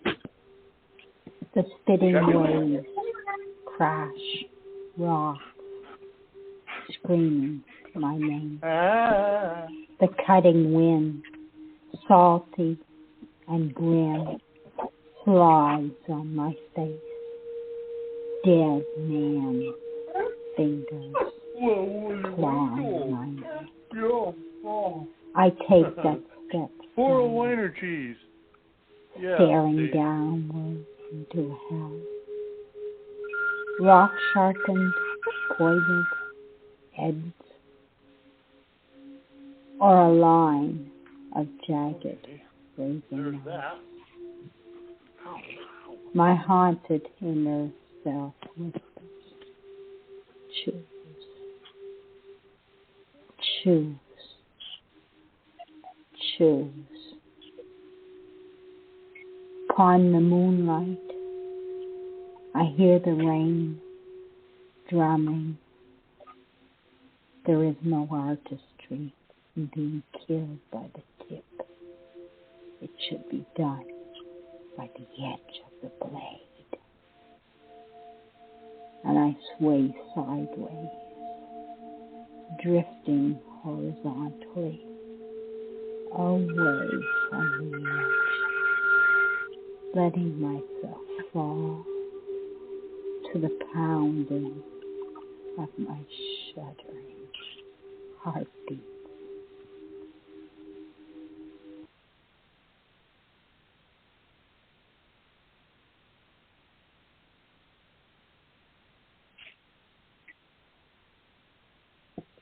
I'm sorry, my whole sort of computer's just not playing along nicely. But yeah, wow. I think that little bit of pause for dramatic effect and that bit of silence was fitting adieu, because it was certainly something that was quite gripping, and the read was sort of like performance art. It was like, sort of added to the density of the substance of the words. And I'm so glad that we have SoundClouds for these sort of rights, because I don't think any of us could have done it the justice that did. That last little bit, there's no artistry, or not the last bit, but the second last stanza, there's no artistry in being killed by the tip. It should be done by the edge of the blade. It's so heavy, and you almost feel that sort of sharpness to it, I also loved in the third last stanza the repetition in that last line, that choose, choose, choose, and the way that you read it and said it was certainly, again, like really added to the quality of the poem. It's certainly something to read again, because it's, yeah, also it's something quite yeah, superb actually. Also the be yourself, everyone else is taken. I love the picture as well, because that's what I was saying earlier, wasn't it? About that drawing a portrait or painting a portrait and adding an umbrella. You don't know what's going to happen, and you have to be adaptable, liquid-like. So very cool. I like that a lot. What did you think, Salwa, of The Edge? Oh, I love this poem. It's very it keeps you on the edge actually, with the picture and the wording, edge of the cliff. It's like someone almost something bad going to happen, screaming my name, cutting wind. It's almost like making a choice between going down or going backwards. And I think my haunted inner whispers, choose. It's like you are sometimes in life where you, in any decision, not necessarily to jump, or like you don't know what decision to take. And I feel like it could be a metaphor of that, or someone remembering maybe some pain from the past. Upon the moonlight, I hear the rain drumming. There is no artistry of being killed by the tip. I should be done by the edge of the blade. So here we go. And she made the decision. I love the ending. And I sway sideways, drifting horizontally away from the edge. So her choice is to really, and I love the choice she made at the end. Kind of, because my heartbeat was going up. What's going to happen? It was really kept me in the edge the first time I read it. Beautifully done. And it presents, unfortunately, so many lives and so many people who go through this. Well done. I really like it.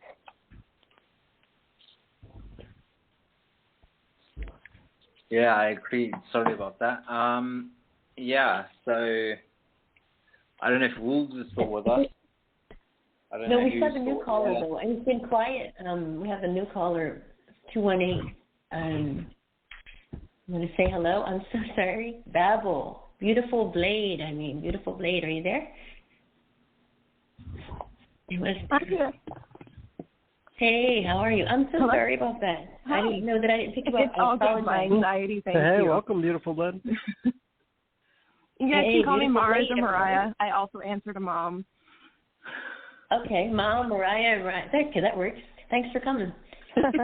All right. Yeah. What do you think, Silk? Yeah, Naomi, I really dug this piece, and the way you read it too. You just had this like this almost creepy, even almost sexy way, I guess, with your French accent there, of reading too. That really drew me in. It had the whole hot Halloween vibe, I thought. And yeah, like someone was saying earlier about that choose line. That was especially, I thought, haunting. And I loved your little bit of thing here. There is no artistry in being killed by the tip. It should be done by the edge of the blade. And I love this. Is a very yummy, like dark poem, and I really dug it. Good piece. Is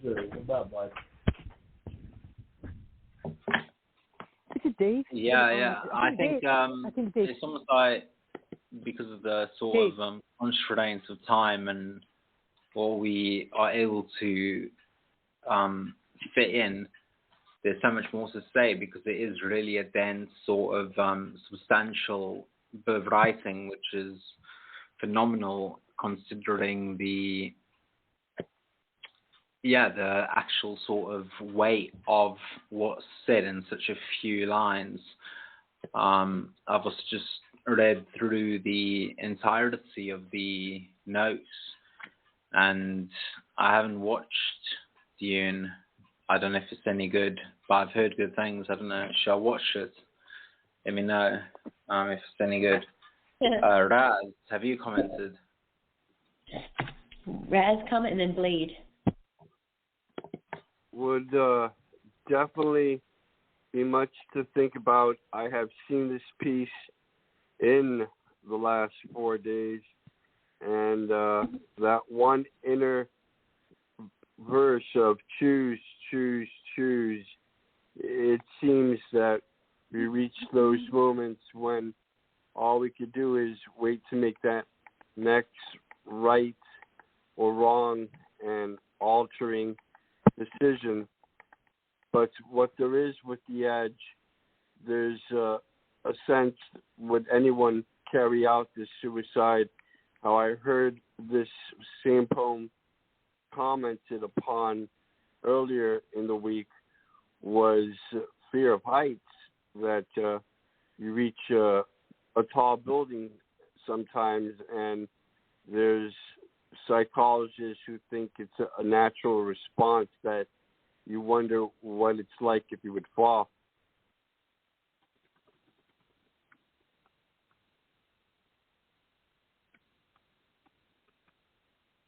Okay, so Wayne, what do you think? Still there, Wayne? Yeah, can you hear me? I hear you. Oh, what's happening? I hear you, Wayne. He muted himself. Maybe he muted himself. Okay. Hey, Wayne, don't ignore me. No, I'm kidding. All right. So, I guess that was that. I don't know. I always have a problem with Wayne. I don't know why that is, but I don't know. Do you need me to grab poems for you? Do you need me to help until Rob come back? Grab poems for you? No, it's okay. I know. I see. I think I see Wayne right here. Here we go. 860. Boy, I really need to. I know. Everybody needs to go. That's the problem. Like, no. Everybody wants to go. No, I mean, I didn't mean it this way. I meant to help you out with the. Oh no, it's okay. I'm okay with on the desktop. Sorry, I was mute. I was saying the same thing. Oh, he is back. He's back. Let's go on. We've got his computer stuff or whatever.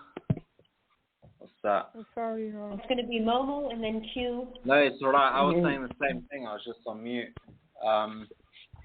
Sorry, we just got, for those that are listening along, we've only got, I think, like 13 minutes left or something. No, we can stay over. We're going to have to stay over. Like, we got like an hour. Listening.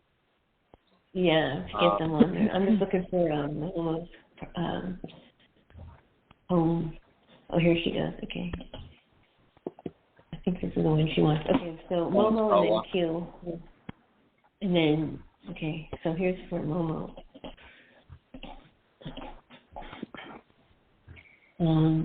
So Kinsala, could you read for Momo? Oh, I'll be honored. Okay. I'm glad she's back. What if I say I'm living because of you, will you sit back and believe me? Like the stars have shined the nights of yesterday. Today, I'm shining only for you. If I say I will jump upon your body after a tiring hectic Monday afternoon, will you let yourself embrace me, my mind that always looks for you?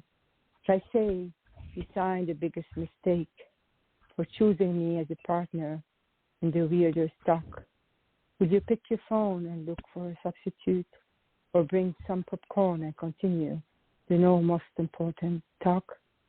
Life, till every stage I step into, I shall look for a mirror that paints your face. Even if today I am on my dead bed, I will have a smile remembering our days. If I say I'm walking in the world of fantasy, will you ride a horse like a handsome groom? Hold my hands that are rusted and soft, and take me as a bride in the name of God. You are like a diary that I write every night. Make me realize my mistake and have my insights. I become so innocent with small little talks and forget to anger after a quarreling fox. If I say every night in your lap, say you will embrace me and kiss me on my face. If I say I'm laughing because you are only mine, say you won't leave me by any mistake. If I'm asleep forever into the woods, come to my dream, I will be waiting. Come to that world of fantasy and the form. Nice read, Sawa. Thank you. What do you think, Sawa? She's such an amazing writer for her age. It's just so impressive. She always puts her emotion in there, so like Crow, you can feel it.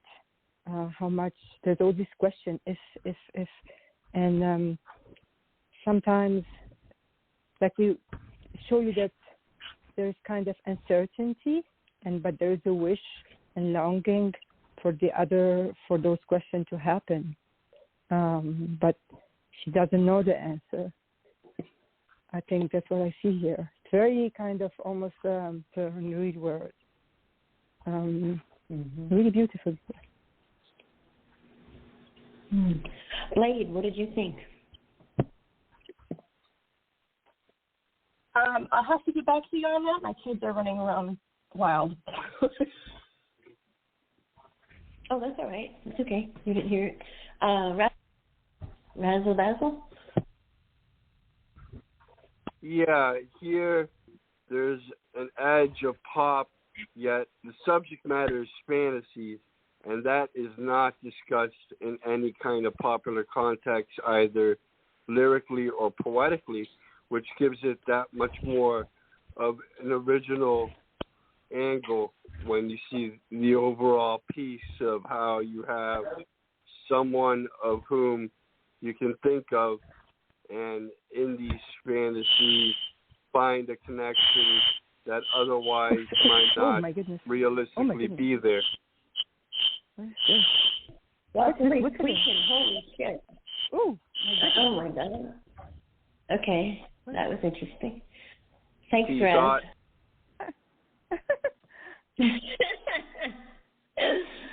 Oh Lord, I think that's well, it doesn't matter. Okay. All right. So did I miss anybody? Silky? Did I miss you? Or did you go already? No, I'm here. No, he didn't. I thought this was a lovely piece. And yeah, I totally saw the self-love in it. I love this stanza. You are like a diary that I write every night. Make me realize my mistake and have my insights. I become so innocent on your small little talks and forget the anger after quarreling fox. I love that stanza because it just kind of rolled off the tongue to me, and it just kind of summed up the poem very nicely. And it just had a lovely feel to it, as well as the whole piece. And like I said, I thought it was beautiful. It was romantic and just lovely. Yeah, this is pretty romantic. I agree. I wonder if she's in love. I never saw her write anything like this. And what if I say, that's a really cool title. What if I say I'm living because of you? Will you sit back and believe me? That's a big deal when you're living for somebody. If you say I signed the biggest mistake, like going down all the lists, I don't know if this is like unrequited or somebody she's loved for it. If I say I need every night on your lap, say you embrace my kiss, sounds like she's looking maybe from afar or she's questioning. Then you see the quote, to love oneself is the beginning of a lifelong romance. And if you don't love yourself, then as we know, cliche, nobody's going to love you either the same way. This is really deep and something different for you, I think, Momo. Great job here 3 hours ago. Nice job. I don't know what happened to my other half, but his computer is hell. No, I'm here. Yeah, I heard it. That's good. Yeah. And? Yeah, did you want to give a comment? So blind that I'm trying to contemplate is the hold my hands that are rusted and soft. I mean, I think about the sort of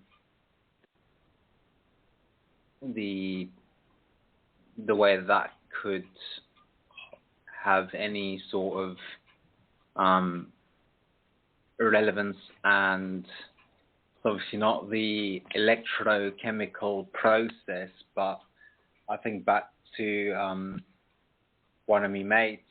He was an artist, but what he actually did was he made paints in certain shades that were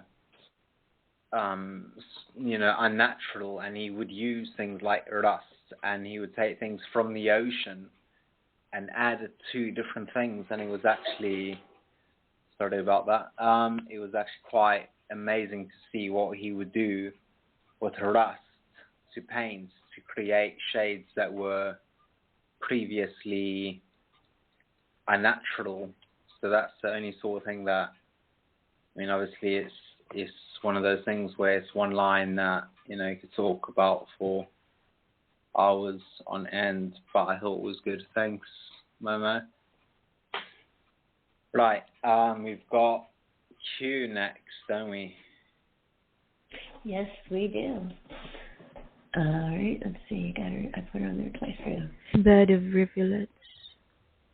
It was uncharted water, with calm, strangulated wave, peeled off from the shore, tapping Morse code of slow, rolling quake. Riff pearls didn't steer, hidden under the Avalon corals, buried deep below Atlantis foams, floating above seabed treasures. As the red tide drew on, the ocean was gripped with the post-coital treatise, swallowed by soul winger, millimeter by excruciating millimeter. The rhythmic baritone branching out like a pastel of chase launches, reaching out to Mariana Trench pitch into steel, the foul, breaking to fornicate. It started as a single stream, into complex symphony of splatters, crashing to what seemed to be reaching crescendo, quick and flow, wailed and shrill falsetto, a drenched chorus of sea current wreckage. Few errant droplets pattered in my eyes, liquid caress of erratic burst, dross blood coping down acid, soaking the already pale feature to luminous white, separated by long stretch of shadow of a muted tower light. Dang. That was intense. Yeah, okay. I think let's just get 2 comments in, and then if everyone else can rise the comments so that we can get full that I just seen on the board. I think we only got a few, like 2 or 3 minutes left, so we can get his in as well. No. Yeah. Or, okay. We can stay over, so we're going to have to. So, yeah, we can get him next. Yeah, and then if everyone can just write the comments on the poem, that would be obviously appreciated and fair. So, Raz and Solwa, if you could comment on that one, please. Well, there's definitely here a deep sense of violation, and it's open and raw. What the poet is describing, these are the first moments in which all you had known of your senses has been pretty much knocked down out of its usual stream of defenses. And I see the reference point is God ransacking a pagan religion and a massacre of chastity. So I feel that might be relevant, except what there is with that temptation, would God even know? Yeah, true. Sala? This is really kind of as as Raz mentioned in her author note, it's kind of leads you to what it's about. Someone who been robbed their maybe Massacre de Chastity. And where she says it, at the branching out, I kind of lost track, sorry. I start a single stream into complex symphony. Crashing torrents seem to reaching crescendo, quickly flow away, the shrill pulsator, like it's almost like pulse of sea of current workers. There's so much pain. It's like almost a sea that rapids that damage everything. Her imagery is so strong, and her eyes, a few errant droplets better than my eyes. I see a lot of pain in here and sadness. That's what I see, a slow rolling quake. All her expressions are something that's taking over and destroying her. Very dramatic, actually, and amazing verbiage and imagery. Thank you, Sala. My pleasure. Does Phil have a SoundCloud? I hope not, because I don't know. Okay, I'm going to put Phil up next then. He probably does, right? If not, Sophie, can you read for Phil? Because I don't know. I may have it. Let me check. I did it actually early, so let me see.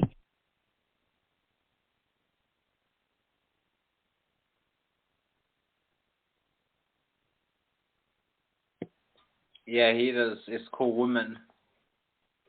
Yeah, ready then. I'm ready. This is a poem by Phil the Poet called Woman. Woman, your natural curves and virtuous style excite the shining night within a sheepish smile. Poetry is written of your beauty that will never age. For centuries the book of verse will shield the sacred page. Woman, your tenderness softens the brute's strength with a subtle revelation of an eyelash length. Princes would go far beyond the duty of man just to have the chance to kiss your delicate hand. Woman, you're a volcano ready to erupt with passion, trying to hide your feelings with the latest fashion, looking for protector, a defender of valiant pursuits, kidnapping him by the mere glimpse of your attributes. Woman, you're a treasure the pirate digs for.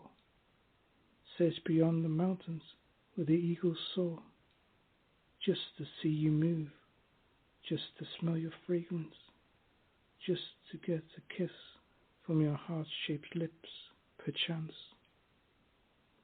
Woman, you're a mystery to me, but oh, what a treasure, bestly in the depths of our love-making adventure. Exhausted after a night of passion, sleep, my love, for at last I've found my beautiful turtle dove. End of poem. You go, Phil.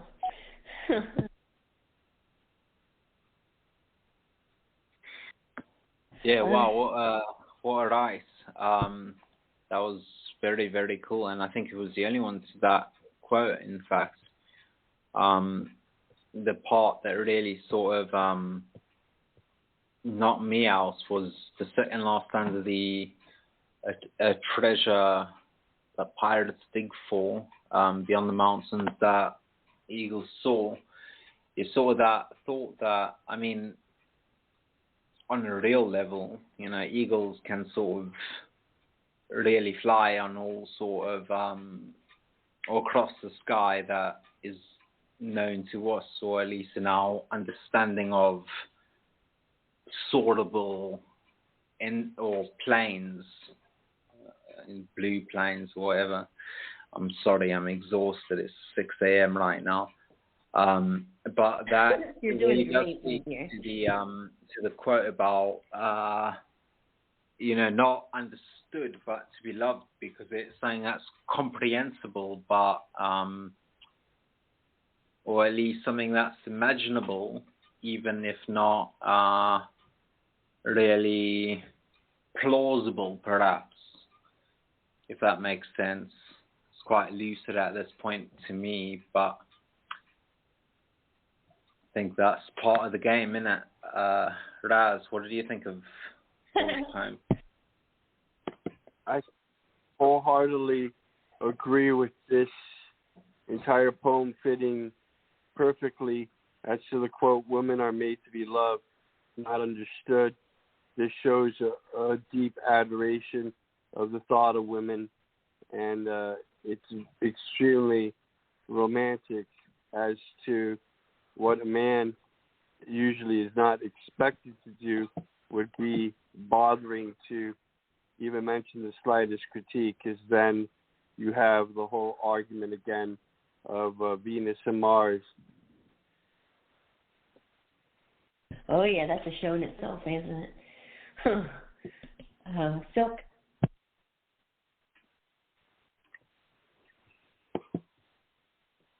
Silkinator. Yeah, can you come right back to me? I had to get up for a minute. Oh, no problem. Blade, did you want to comment? Or Beard? Beard's here too. Beard snuck in the back. Beard or Blade, did you want to comment on the phone?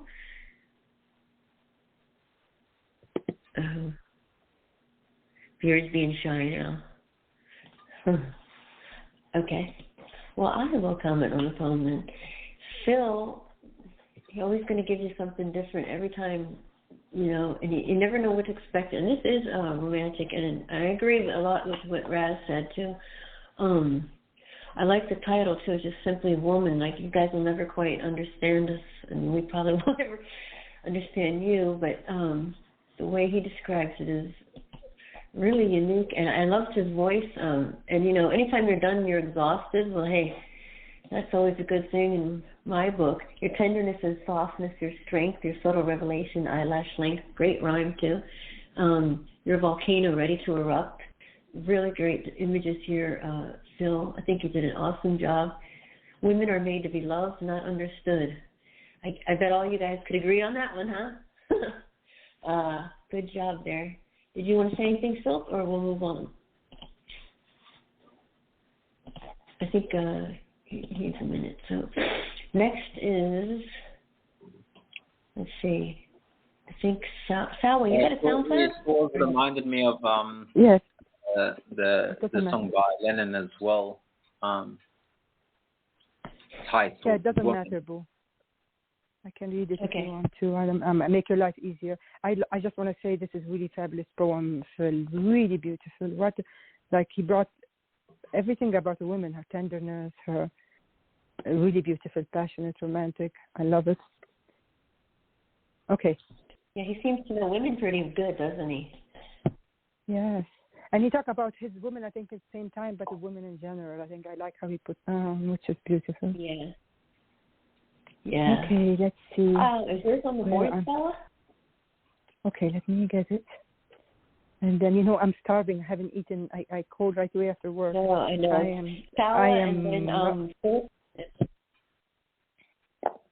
Okay. Yeah, I've got my whole time mixed up because I forgot about daylight savings. I don't see my Can you put it up there? I don't think it's on the board, Stella. Oh, I thought I put it. Okay. Oh, I'm sorry. I really thought I did. No, you sure? Probably do. You don't have it? Okay. I don't know. I can find it. It's fine. You find it? Yeah. Or should I find it? I'm confused. You find it, or should I look for it? Okay. Okay, thank you. I think now Rob got it. I'm looking for it, so I'm confused. Let me go back to the page. You put it there? I don't see it. Yeah, sorry. Okay, let me find it. I don't see it. I know where it is. Here you go. I'm sorry. I'm going to drop it at both places. Copy, here we go.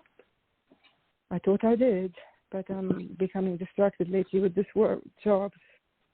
Okay, here we go. Did I put it in the right place? I hope I'm not dropping in the wrong place. I did it before. Here we go. Okay. I had a dream. It's really written for both, for you and Kay and Stephen, the song. I just actually started writing for them and then inspired me to add to it the quote. I felt like it fits there because I didn't have much time. I had a dream. J'avais un rêve, pourtant j'étais le rêve. Je me demandais pourquoi. Le mensonge n'a point de grâce. Comme des yeux son visage, il a dérobé mon rêve. Cela m'a rendu triste, m'a coupé 1000 fois. Après de longues années, j'ai réalisé afin de m'éloigner de l'abus récurrent, afin de guérir mes peines abstruses, je dois être moi-même. Et heureusement, je suis devenue moi-même. I had a dream, yet I was deceived. I wondered why. Life has no grace, like eyes with no face. He stole my dream, it made me sad, cut me a million ways. I realized after long years to move away from recurring abuse, to heal my street sorrows, I must be myself, and luckily I became myself. End of poem. Oh, that's a good poem. Oh, Rob, I don't know if Rob's around. If not, I'll go with Silky. I just like messing with Silky. I know it took me a minute to get to my button, and I apologize. I loved Phil's poem before. I was up dealing with something and I had some noise and I couldn't really flash over. And and Sawa, this is beautiful. I always love hearing you read in French. That's no secret. But I love the English version too, because I didn't get completely lost in just your voice there. I could actually read and understand this one. But no, I loved. It was lovely, but also I thought a little bit sad, especially these lines about he stole my dream. It made me sad. It cut me a million ways, I realized after long years. And I've had that kind of experience too. So I think that's a relatable poem because I've had relationships, that blow up, and then years later you can think about it and be like, oh, it's so toxic. But then also you have some that you can realize that were so good too at the time. I can see it happen both ways, and this is a lovely piece. Great. Thank you so much. I think Blade and Beard are here, but maybe they're just listening. I'm not sure. Do you guys want to comment on Sawa? If not, then razzle dazzle. Yes, definitely. There's ambition, but aside from the fact someone or some type of obstacle might force a person to never fulfill certain dreams. And this is very realistic, how you can think of yourself in a future context, what you were going to do 10 years from now, 20 years from now, and the opposite is what ends up being true, yet there had to be an original reason why a person ever had those dreams. Thank you so much, Raj. Yeah, this is I like the way you read. Man, I'm going to say it every time, but you're the queen of brevity, Sawa. Even those smaller words. Yet I was deceived. I wonder why lies have no grace, like eyes with no face. Don't we all want to know why we're deceived, especially when you're deceived by the person you love the most? He stole my dream. It made me sad. There's a lot of players out there. A lot of people tell you all kinds of bullshit you want to hear, but they're not really ready to stick around and go through the long haul, I think. And then you healed yourself because you're a strong woman, and that is the truth. And one day, I just wait for your Prince Charming to come because you deserve it, Sawa, more than like anybody I know. So I know you're blushing, but great poem, and it says a lot. And luckily, I became myself. Through the pain and the hurt, you became yourself, and you get to know you. And that's how, if you're going to, everyone comes in your life for a lesson or a blessing, So you always look at it on the positive side, no matter what. Awesome poem. Thank you so much. A lot of very positive. I don't know if Rob's still here or. Yeah, guess not. He might fall asleep on me. It's like 4 a.m. when we started. Yeah, sorry, my computer keeps freezing, so I try to put myself off mute, but it's stuck on the other page. Yeah, I was thinking of this sort of thing about, I think it's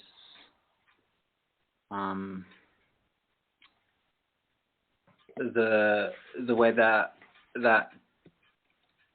death almost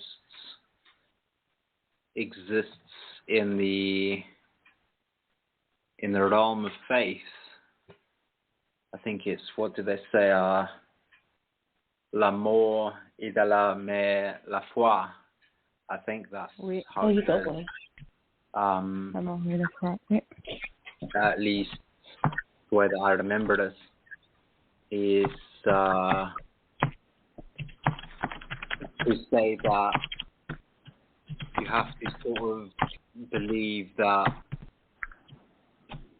from, like the whole phoenix. What is this? Sorry? No, just hearing the some typing. I'm sorry, it's confusing. Sorry. I'm so sensitive to noise. Sorry about that, Rob. Go ahead. I'm just, yeah, the phoenix me. I thought I was on me. Rising from the ashes, that, when your dream or your idealistic view or your plan or your path gets shattered or crushed, that you sort of have to believe, and that's the part about, after the death, the faith of becoming the phoenix from the ashes. That's the way that I saw it, at least. Thank you so much, Rob. And Silky's on the board. Thank you, Sawa. Thank you, Boo. And, okay. So I rare vignettes. And I don't know why every time I do a vignette on my phone and I try to put a weird character at the very top, it deletes it. It was supposed to be a club at the top there, but okay. Blood of my flesh, mirror. Okay, and also I went with the two Oscar Wilde quotes. I can resist everything except temptation, and women are made to be loved, not understood. Oh, I knew you would take and that also, one. also a bit of another quote that I have to throw in there that's related to this one from my favorite book series, The Wheel of Time, is women are let me start over. Women are amazed through briars in the night, and even they know not the way, which is one of my favorite quotes by Robert Jordan. Aww. But here we go. Blood of my flesh, marrow of my bone. When desire inflames my hedonistic fantasies, champagne high-rise fueled soirees, sky dive into cocaine supernovas, bursting through heroin daydreams, where I swelter in the grip of her pastel suicide. 2. Synapses fire on opposing planes, the flow of our data streams merge and mesh and separate, like oil and alcohol, though both burn with ferocious intensity, a twining flame of carnivorous appetite. 3. I paint her bare, star of my erotic murals, weaving my signature upon her skin in flowing quicksilver calligraphy. How, unchained, I fall, tangled in the webs of her passion, to adorn her flesh with the breath of my addictions. 3. Shattered upon the shores of a blood moon eclipse, I dip my fingers into her midnight tassels, exhale the stardust of her veins, drink her scarlet, and die upon the steps of her unholy altar. Some poem.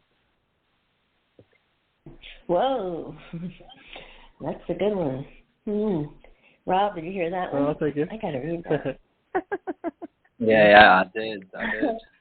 And this time I muted from the beginning, so I didn't have to get stuck in that.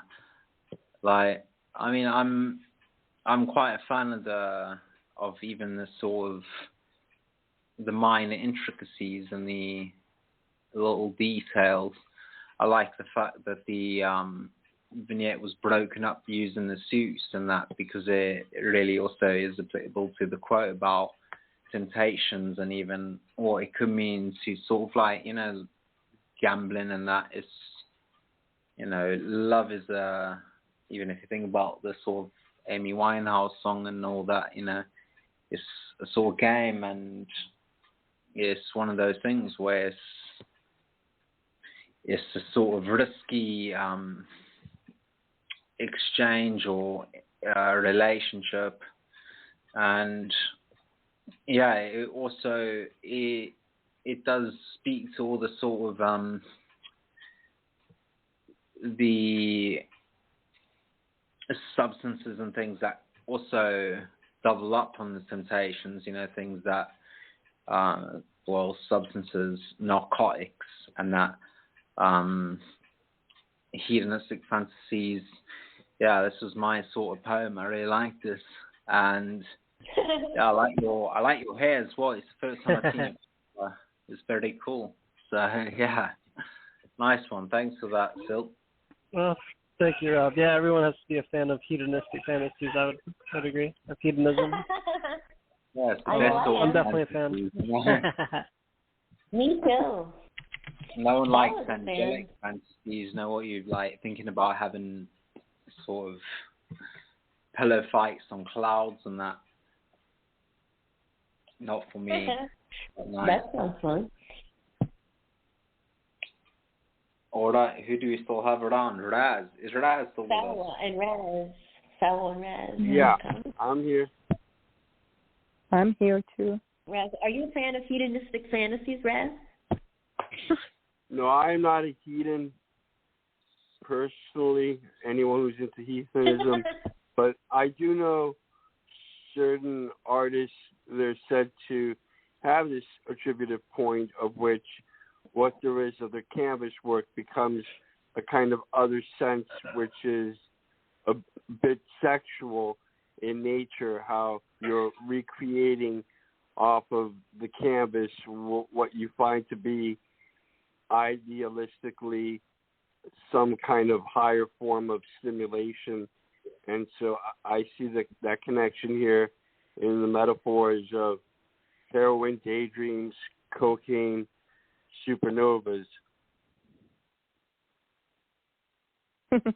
Exhale the stardust of her veins. Yeah.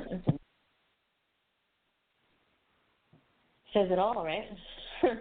Sawa? I think it's suicidal, hedonistic. I'm sorry. I'm like Raz. I'm not into it, but I don't judge people. Everyone is different. I like almost a vampire as well there with the blood. It just gave me this feeling of a vampire too as well. You drink her scarlet and die on the step. You kill her and you die too. That's what I say. Not in the meaning like I'm tired. I'm sorry. I start giggling. I had a long day. I'm going to start giggling like crazy. You're fine, Sawa. I wasn't trying to be scary or anything. Actually, it was just kind of like dark references to pastel suicide. Kind of a dark way of saying orgasm and. Yeah, but, no. That's what I meant. I didn't mean it. I didn't know. You mix the two together. Like it's very. I can't find my word. I like the line where it's there. Where is it? Really, this one. I felt tangled in the web of her passion. I really like this line, the ending, all the way to the end. Beautifully, you write beautifully your poems, and I'm sorry, I'm just really losing it. It's actually even Shakespeare. Hey, I definitely won't argue with you better flush, Silky. You better flush. A lady who can read French so lovely, flush, yeah, flush and blush and fluster here, and just I'm definitely not going to argue with that. You got flush. Sawa flush. Hey, you had me at desire inflames my hedonistic fantasies. I'm sold right there. That's line number one. And then from there, I mean, the whole thing is skydive into cocaine supernovas. That's really cool. synapses. This is really good. I'm going to nominate this one. Mesh with a light oil and alcohol. It's almost like you know it's bad for you, but you're still there anyway. Erotic murals weaving my signature under skin. Calligraphy. Yeah, this is really, really good. It's short, it's sweet, it's sexy. It's, sounds like a good evening, Drink her scarlet and die upon the steps of her unholy altar. Whoa, this is deep stuff. Really, really good. I love how the page matches your poem too, by the way. Well, really thank you. Good I love it when my muse likes to do vignettes. I love vignettes, and my muse is not in the mood to write them very often. So I was just like, oh yeah, we're writing a vignette, I guess. And that's awesome. Yeah, you're muse, and you did a great job. It's my version of a vignette anyway. So. To say to what Raz was job. saying, it's not about being heathens or being Epicureans or being anything like that. It's just about a sort of the matters of flesh. We can't repress our natural desires because otherwise the manifestations are quite nasty, aren't they? Hysteria at very least, Stop laughing. I on a good day. So I don't know what we got next. We got me next, and then Raz. I think. Did I put it up there? Okay. Okay. Let's call it. I did the quote, love is like playing the piano. First you must learn to play the rules, then you must forget the rules and play from your heart. Heartache hymn, okay. Abyss, cocooned within an infinite vacuum, a smile eclipsed by resonating quiescence. This emptiness kills. Yearn to sculpt their carvings on camouflage tears through 3 a.m. poetry. Yet I continue to walk in the footprints of the dead, sacred soliloquies scribed hip to script.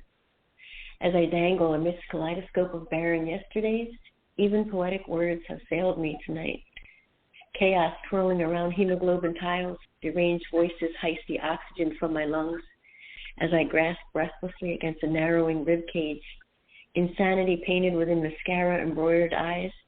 I hear them taunting and teasing, bludgeoning crepitous bones into scarlet fragments of nothingness. Bygone, I used to build constellations with the stars in my eyes and tuck away the moon underneath my smile. But now my eyes bleed the tales of fallen stars in the widowed sky. Risky memories sway against burnt edges of my window pane as I spiral into an expanse of toxic ruins of myself. End poem. Oh my God, I'm sorry, I was stuck again. Yeah, I just need to read through that again. Salwa. Oh, I'm so sorry. I'm really kind of losing it. I don't want to say stupid stuff. I feel like there's a lot of pain. I have to read it again. I'm so like my start kind of concentrating more. I'm saying because I didn't want to be rude and leave. There's a lot of like toning, like someone who used to see things happy, and the sun. I love the sun under the star in my eyes and tuck away the moon under my smile. But now my iris bleed to the details of fallen stars and a withered sky. There's a lot of sadness in this, like withered sky. Someone with skis memories sway against burnt edges of my window pane as a spirit into an expansive toxic ruin of myself. Sorry, I hate to again say I'm so sorry. I'm so embarrassed because I didn't want to be rude at stage, but I'm really losing it. It's okay, Sarah. You can leave your comments, fine. Yeah, I will. Thank you. I know. Yeah, I definitely think it was something like quite different, but I think we've had quite a bit of that tonight. Like even what we had from Wayne and a few times already, that you sort of mix it up when it comes to our matey Oscar, because he was such a flamboyant, extravagant dude himself. And then we just, put out all the stops like this poem itself. we got sort of from the deepest parts of ourselves, going from the lungs through the blood cells into the infinite vacuum that exists in an ever-expanding cosmos. So it's really something that does encapsulate all of existence, and our experience, the consciousness of what we feel, what we could imagine or even hallucinate to be feeling, and perhaps desires of disintegrating or collapsing visions, toxic ruins. Yeah, definitely something to think about while sinking into the constellations with the beautiful moon that you probably have at the moment. For me, it's almost lunchtime right about over here. But what you've got, I think it was last night, was the lunar eclipse, so it was quite beautiful. And even tonight, well, last night for me, I sat outside, or I sat inside and watched it through the window, because unfortunately, we got a malaria outbreak in South Africa.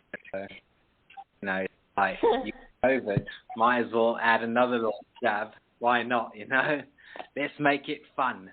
So, yeah. But the moon looks very nice, and it all goes together. What do you think, Silk? Thank you. Yeah, I'd love to see that. I wasn't the only one moved to write a vignette, and also gotta say, I told you that I thought this was a complete poem when you sent it to me last night. Gotta say that, and yeah, it definitely proved to be. I thought it was lovely. It was a little bit dark. I love the whole I love that the first line in particular, honestly. The abyss cocooned within an infinite vacuum. A smile, eclipse, the resonating possessions, this emptiness kills. Yearn to sculpt the cravings of camouflage tears, the 3 a.m. poetry, yet you continue to walk in the footsteps of the dead, scared, soliloquy scribed, hip to script. I dangle in this kaleidoscope of barren yesterdays. Even poetic words have failed me tonight. I just love that first line in particular. And yeah, this is a wonderful piece. You read it fantastically, and I really enjoyed it. Oh, thank you, Silk. Raz. Yeah, it does show great reflection on the Oscar Wilde quote, how the poet is playing this poem is nothing short but a concerto masterpiece. The piano is there, all the keys, they look like they're extremely well experienced at the art by the time you're reading all 3 of the different stanzas. And one line that struck to me the hardest is being awake at 3 o'clock in the morning and having nothing in mind but writing down a verse.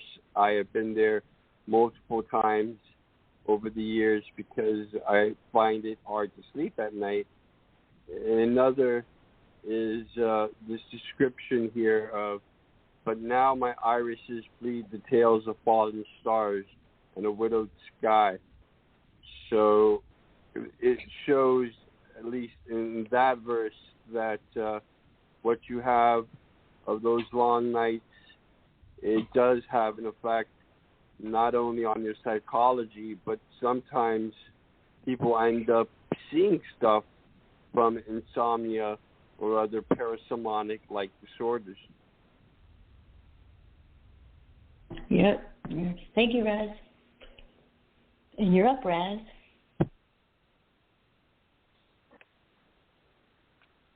In fact, it must have been one of those sleepless nights, I thought of the piece I decided to contribute for this Oscar Wilde special. I had finished reading Dorian Gray. I don't know, had it been for the third or fourth time just the previous week, why I wanted to be here with you and Rob.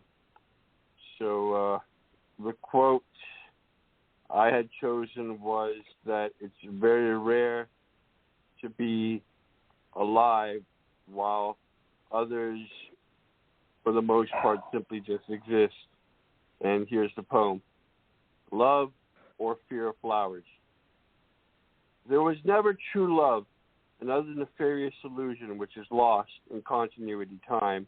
Like yesterday knowledge, worst critic, adhere how no one really knows. Look and behold, sleeping beauty awakens to Genesis after the revelation is boldly foretold. The fundamental man has constructed historic momentum to the reset theory. We are informed by multiple forms that are subjected by simulated situations. The silver apple, fungal anvil, is iron forge bound to the Dark Lord, who wishes on wreaking havoc of the underground Odin underground stream foundation and the base essential metric bulge. George Dunlop Leslie painting of the roses, a dashing splash to smashing brilliance, a springtime when the known seasons have mortally perished. The earth's desolation prosper, but the dark matter, 70% exhume bloom.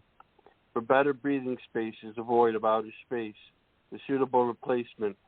Oxygen-less are the godly star system, why believe of an intelligence with closer relation. Species relinquished, today we are very well alive, and hundreds of years from now will be the children requiem. Species distinction, with the 400,000 years fading the precise traces genetic blood. Species extinction, with the 200,000 60 million time variable. Cosmic dawn, provided less human emotion, our seeming immortal mythology transpired. Most importantly, before a single death symbolized the eternal wanderer, death, a black-robed figure walked per massive, empty chambers of stellar vault and lit what became exploding stars like lifeless pyre.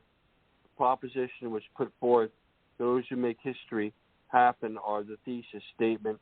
Quantum loop, the point in the stellar vault when the stars were falling because of the gravity pull and the merging supermassive black holes. Conceive the everlasting hesitation of the minute hour. Quantum loop, with the civil genocide and the social weakness to progressive fellowship has appeased the antimatter deflection to the Dark Lord. A love of piteous and beautiful flowers, but the rose, an infrared dark store in million galactic zones where life extinguishes the brown ember to the breaking flames. The archaic idea, so misty once whispered to me, carries on indefinite to the least common denominator margin, to be infused and reborn. Miscalculation of the light year measurement. What has been lost unless the eternity is frozen beyond our grasp is proven to be more than nothing, which will not end forever. Instant and immediate realization refuses to acknowledge all things must pass and come back. There was never true love from first and fourth contact. Let us have a feast of roses to wait out the blue heaven called pitch black, a love or fear of profoundly red roses. Wow. That's a good one. That was Yes, really good, right? Get me buttons, get my laptop sorted somewhat, which I think has a certain relevance to the poem. It's sort of like the expiration date on any sort of script or on any sort of algorithm that may be relevant, and I see it the same way as what we spoke about earlier with the risks involved in that exchange of any sort of joy or happiness or love as the greatest joy or the greatest sense of connection and true realization of connection, that you have to accept the depth of beauty that is associated with this. There's a lot to that. Well, to this as there are to all of your poems, that, you know, like, for most of it, it's almost equatable to wanting to write essays to try and do a lobotomy of the poem. One of the other things that was quite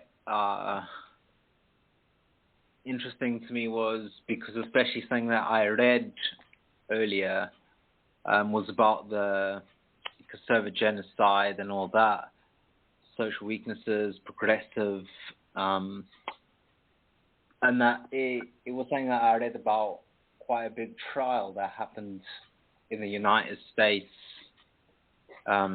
last night, or, well, for me last night, for you maybe it was today. But, you know, as someone that lives in what is one of the most dangerous places in the world, you read a lot of things that people say that, you know, it's sort of like this inflated or escalated sense of danger, or at least it's like fear-mongering, you know what I mean? Like, to say that nowhere else in the world does this sort of thing happen, and to say that all the things that were associated to it, I'm not sort of saying what I thought of the verdict or anything like that, but rather the interpretation and the reaction to that. Even if you look at what you've written about and you see what them Serbian police did, you know what I mean? Like, you know, you talk about how bad the police are in America. Go and look around the world what they're doing for real, and then you see, you know, outside of that little bubble, you know, I got mates that were killed by police, not because of some sort of, like, no one around here thinks it's like a racial thing. It's just that that's what happens in South Africa, you know. Shit happens. And everyone around the world wants to go to America, and I'm sorry that I'm making it about that, but it's how I interpret the poem, and I think that's one of the things that poetry does, and it's actually why I think I commented on the first poem, something that is, I think the Tarkovsky quotes again about, I think a poem or a book read by 1,000 different people is 1,000 different books. It's even that I feel emotional about this, you know, it's like on the verge of tears, because it's something that's so sort of real to me, that you have people that talk about places and the death of democracy